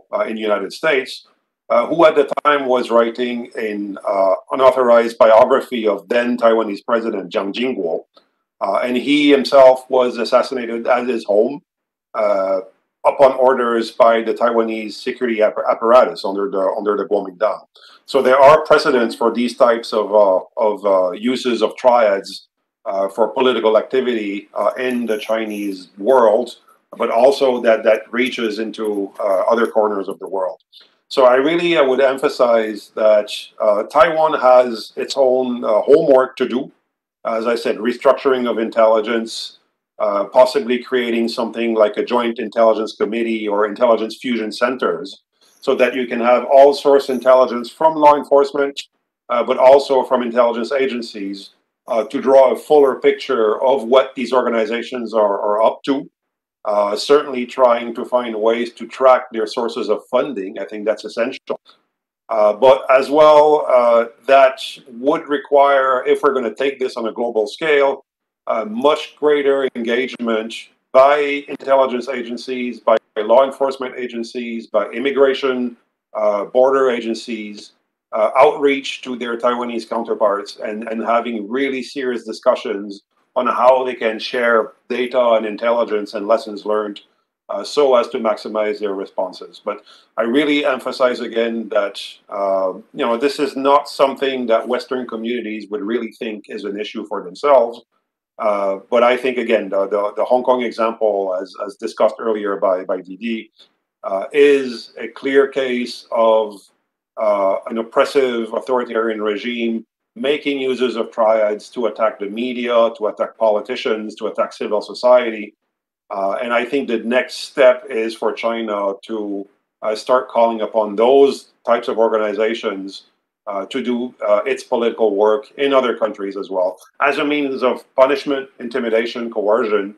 And as I said earlier, this is something that is easy for the Chinese Communist Party to deny any involvement in. So the only way we can make sure that the Chinese is indeed behind these types of activities is for intelligence agencies and law enforcement to look deep, take a very, very serious look into these activities, but also share intelligence, share their findings with other democracies.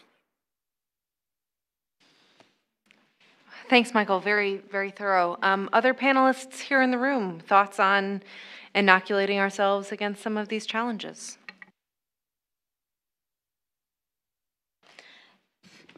Yeah, wow, I'd like to underscore everything that J. Michael just said. That's really, again,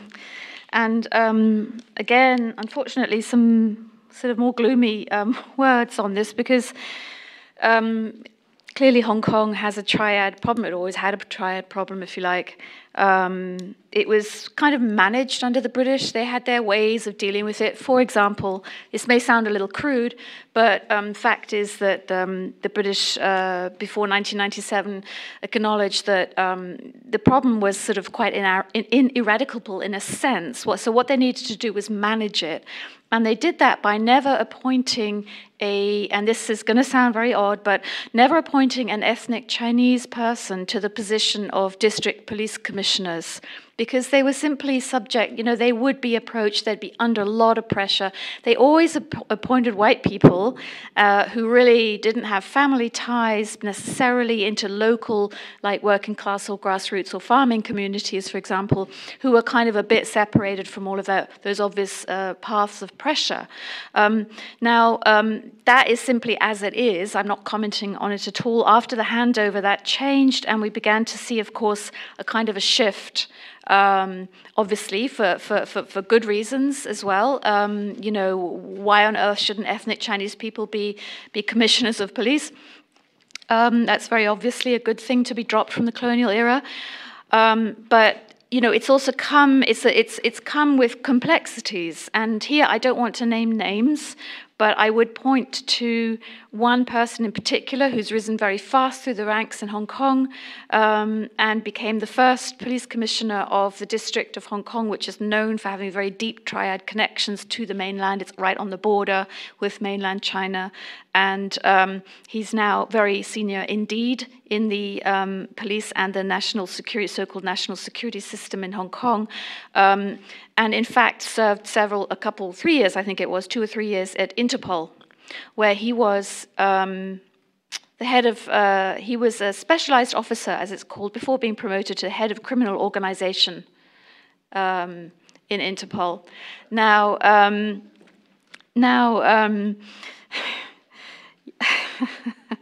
So I mean, Interpol, that's another, in terms of what we actually do about all of this, and the challenge of sort of transnational organized crime, which is where things get really nasty for everyone in the world, really. And of course, China isn't the only source of such things. This stuff is everywhere. But we see it in Europe too. I don't want to name individual countries, but there are Chinese criminal gangs at work in European countries as well. I've heard incidents of people who are on the democracy side of things, Chinese people who are beaten up, for example, in a northwestern European country by people who are probably triads associated with some kind of hometown association, or some kind of trade association, and then the local police are called, and the local police haven't a clue what's going on. They can't even understand anything anyone is saying in this dispute, so the whole thing is just handled really badly. But on the Interpol issue, that seems like, to me, an obvious area where we should be taking steps. Dolkun Issa, who's a Uyghur, in fact, was on the Interpol red notice list for 21 years and was constantly being harassed at airports and train stations and detained by police who didn't know what was going on. They just saw an Interpol red notice for this guy. They stopped him. This was, of course, it was very important to China to have influence at Interpol. I'll just stop there. I don't want to say too much. But all incredibly relevant and timely issues. Anything to add, Andre?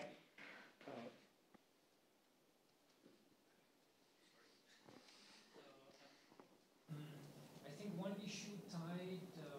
Sorry, could you put your microphone on? One issue that has come to light as a result of the Xinjiang crisis unfolding, but which is in fact not tied exclusively to the Xinjiang crisis, is the problem of supply chains from China and things produced in China using coerced labor, but also labor which is produced by other ways which are in conflict with the principles of laws and legislature valid in democratic countries. So making sure markets do not contain goods produced in this way in China, not only with Uyghur forced labor, but also with other contravenial ways, is, I think, one important thing which transcends the Uyghur issue. Another thing specifically with Uyghurs, I think it's crucial to make immigration procedures of Uyghurs and other repressed ethnic groups, social groups easier, both from China but also specifically from other countries, because in case of Uyghurs, with which I'm familiar a little bit more with, tens of thousands of Uyghurs are, for example, living in Turkey or in other countries where they do not have documents, etc. And it would help a lot if these people would be allowed to seek asylum in democratic countries from Turkey, Central Asia, United Arab Emirates, Egypt, Morocco, etc., as just to name a few recent cases. I think training programs for Uyghurs and other persecuted ethnic or other communities from China are also a good mechanism to implement. And of course also increase the budget for research on China. I think we can all in this room get on board with more money being put towards such good research. Any additional questions from the room, please?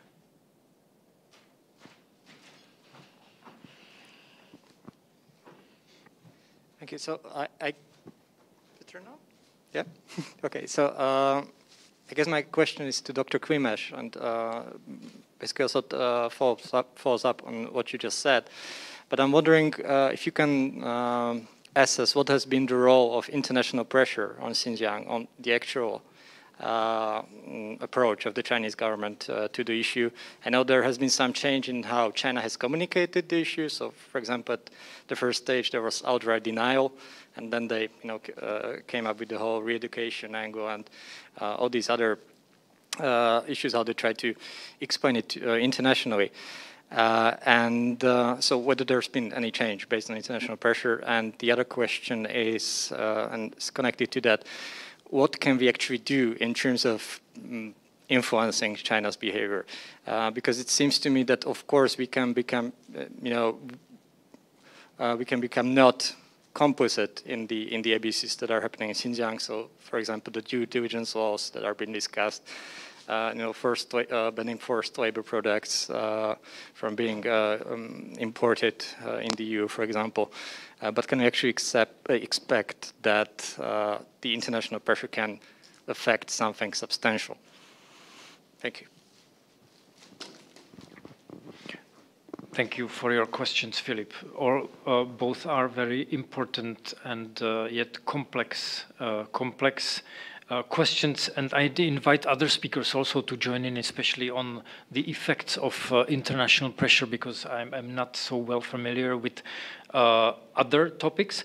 But in case of Xinjiang, the effect clearly, as you alluded to, as you are probably aware, that in 2018 China has highly likely yielded to international pressure and admitted the existence of the re-education camps, even though it keeps calling them vocational training centers or whatever the term is. But at first China has been denying it for months. This was like a summer 2018, since the first United Nations report in August 10th. Around August 10th.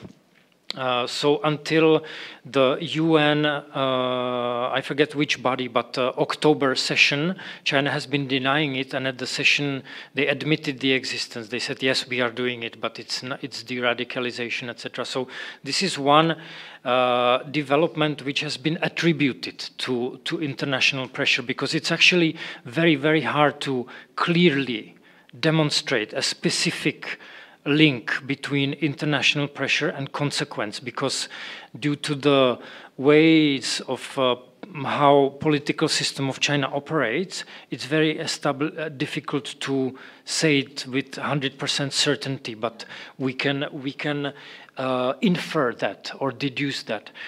Another effect that the international community or the international pressure has been bringing forward is the economic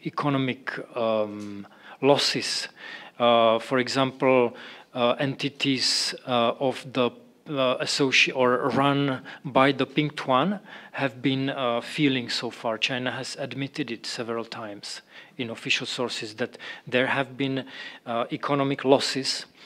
As for the second question, I don't know. I don't have a specific answer. I think I see the issue from one angle as it's mostly the point is mostly to change our behavior.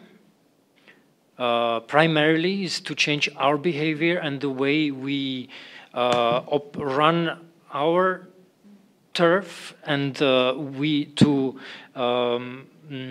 implement democratic security and other aspects. That is to change our behavior. And for me personally, and I've spoken to as I speak in passing to Xinjiang colleagues who are involved in public advocacy, etc. Many people are not doing these things with a specific aim in mind. You know, it's hard to say that something will lead to such and such effect, or things are like this are not done for a specific pragmatic purpose. They are done on principle. And if I could ask other panelists if you have anything to add, starting with Didi and then going to Michael. All right. Michael, anything to add? Well, on the Taiwan issue, certainly international pressure on China contributes to deterrence against any use of force by the Chinese regime. I would argue that given the fact that in recent years the balance of power in the Taiwan Strait has clearly shifted in China's favor, had it not been for support for Taiwan, primarily by the United States, but increasingly by other countries, one could argue that in recent years, not too long ago, China could very well have decided to use force against Taiwan to resolve that issue once and for all. So I think the more international pressure, the more attention is being paid to what's going on in Taiwan, but also this is all connected. So the more attention is being paid to developments in Xinjiang, what's going on in Tibet that we haven't talked about, certainly what has been happening in Hong Kong, but also what is happening to Chinese civil society. All these things come together, generate awareness globally. And I think if some people have concluded that it might be too late for places like Hong Kong and possibly for Xinjiang, there is one last line of defense, if you will, against that kind of authoritarian expansionism, and that is Taiwan. So maybe we've had sufficient signals, sufficient canaries in recent years to realize that we all need to come together to help defend Taiwan. If that wall is breached by the Chinese, who knows what society will be next. So I think, again, the pressure that's being brought on China, but also the engagement with Taiwan, which is not necessarily meant as pressure on China, but that still has the same result, all contributes to deterrence against the kind of activities that could have very, very serious, if not disastrous, consequences for everybody involved. Yes, thank you. And one final comment from Didi. I agree, you know, it is all interconnected, and we are seeing some raising awareness, which is really, really terrific. I think that I'm not a great fan of military metaphors, but it seems as if the front is shifting. Hong Kong is on the other side now, within, some may say, enemy territory. Again, this is a military metaphor. I'm not a fan of military metaphors, but one could see it in that way. It's behind the lines. That particular canary, you know, is kind of on life support. Yeah, Taiwan's next, but let's not forget about ourselves. You know, we're also next. And this is where I really think that even though this problem can be very difficult even to define or to convince people that it's real, because people don't see it and they're like, what, China's so far away, what are you talking about? You know, it's difficult to convince people this is real, but I think we can do targeted things. And this is why I'm also so interested in this issue of examining our own societies and identifying what are these groups active amongst us, who are their political backers and supporters, what are they achieving, what are their connections. We have to sort of expose this to the daylight, because this is indeed how power is being projected into our societies from the grassroots up, exactly as it happened in Hong Kong after the handover. And although, it will be different, because obviously, for example, Czech Republic or Germany or the United States is not Hong Kong, nevertheless, we're dealing with the same set of influencers and actors. And the final point I'd like to make is, we've also got a lot of we've got domestic issues. For example, in the US, we've got a it's quite a divided society now. I'm not just talking about the political situation, but also about, for example, the people. There's great suspicion of the Communist Party of China, if you like, broadly, but you've got Wall Street, which is going hell for leather on financial investment into China. Now they're being invited in. Why is this? Yeah. So this is another issue we need to think about really carefully. I think the figures are that in 2014, there was just under 1 trillion renminbi of investment, stocks and bonds from Wall Street were in China. And by this year, we now have 6. I think it's 6 trillion. Just under 6 trillion. That's a huge increase in 7 years. Now, why is China inviting this money in? So I think these are the sort of questions we also need to ask about ourselves.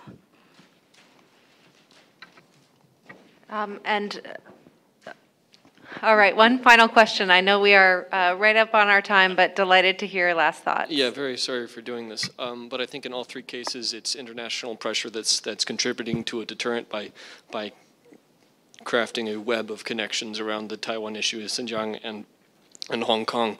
However, I think that domestically we're seeing the policies being put in place, like dual circulation, in order to reduce China's exposure to international pressure, which sounds like it puts a timeline on how long these deterrents will hold. And as though the status quo can only actually last so long, and as pressure builds up, and Xi Jinping himself said this is an issue that he wants to solve within his lifetime. So not to end this on a gloomy note, but I was wondering, looking at the next 10 years, with what urgency do we actually have to raise the costs? All right, Michael, can we turn to you for an urgency take, please?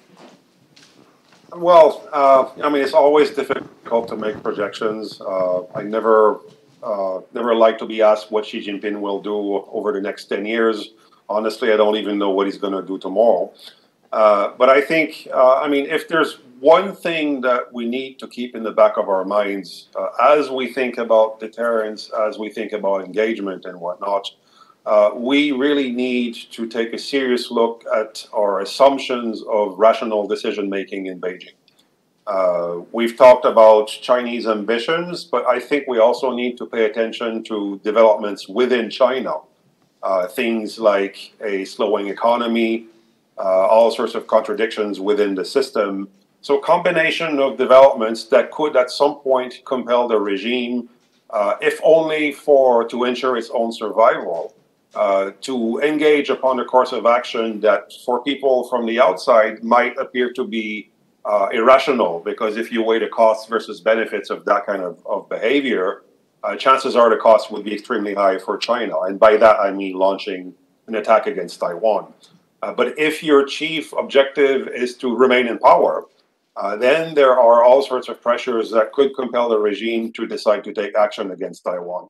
So I don't have a solution as to how we can maximize deterrence. I have certain ideas. Some of them are military, some of them are political, others are economic.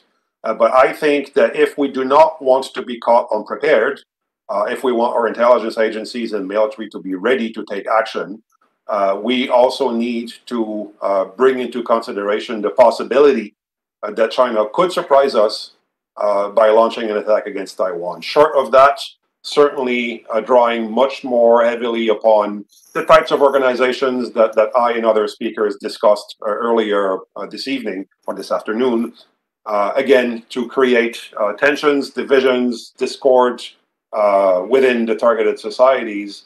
And possibly if it got very serious in Taiwan and there were clashes, again, providing quote unquote justification for the Chinese regime to intervene on behalf of Chinese compatriots in Taiwan and take military action. And again, these are the types of tactics that we saw countries like Russia utilize in countries like Ukraine, for example. So it is in their argumentation, it's not aggressive, it's defensive. They are called upon, they are compelled, they are forced to respond to an outside provocation for purportedly humanitarian purposes. So these are all sorts of scenarios that I think we also need to keep in mind when we try to project future behavior by the Chinese regime. Thanks so much. Any other comments from panelists here in the room? Thoughts on how long that deterrence lasts?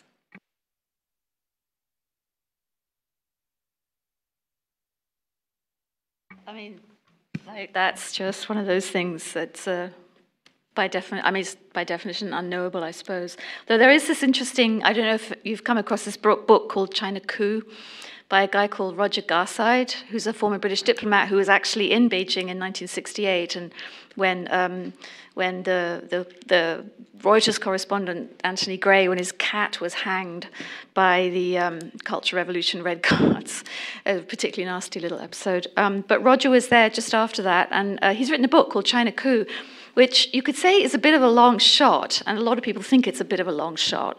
But in fact, his thesis is it's quite sophisticated, and he says essentially this is this move in the US to get Chinese companies listed on Wall Street. There are 200 plus, I think, as someone happy to correct me if that's not the right number, 250, is it by now? Something like that, 50, 60, to actually finally expose their finances, because you know they don't do this.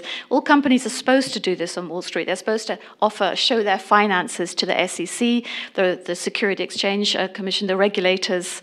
Chinese companies have always been given a pass on this, for mysterious reasons, perhaps. I suppose it's because they thought that by enticing them in, they would, change China and bring democracy, etc. Well, that really just definitely hasn't worked. But Roger's point in the book is that now that, the US has kind of set the clock ticking on that one, because Chinese companies are required within a certain number of years now to actually follow the rule like everyone else. It's not many years. Is it 2 or 3 or something like that? The clock's already been going for about a year. I see Matt raising his hand in the back room. Yes, please, over there, Matt. Pardon me? This is 5 more from now? Okay, so by 2026. And Roger's thesis is that this is essentially going to so weaken and attack, this whole weird kind of economic financial relationship that exists between China and the rest of the world, if you like, or at least the US, that it will indeed provoke a coup, a significant pushback against Xi Jinping by people whose interests are going to be destroyed by the need to actually expose their financial accounting to Wall Street, finally. So, I mean, in terms of deterrence, I don't know, there really are such big variables going on, but it seems to me that we still do have quite a lot of tools at our disposal to manage the situation through finance, through economy, that we're not using yet. Well, this is an exception. This one has begun. Yeah. Well, thank you so much. A huge thanks to Sinopis, a huge thanks to our panelists, Michael and Didi and Andre here, and all of the wonderful speakers that you heard from earlier today, and a huge thanks to Martin Hala and the rest of the teams. This is such a fascinating conversation, so much to take away from, lots of actionable recommendations and great thoughts to share. So deep thanks from all of us, and please give our panelists a final round of applause.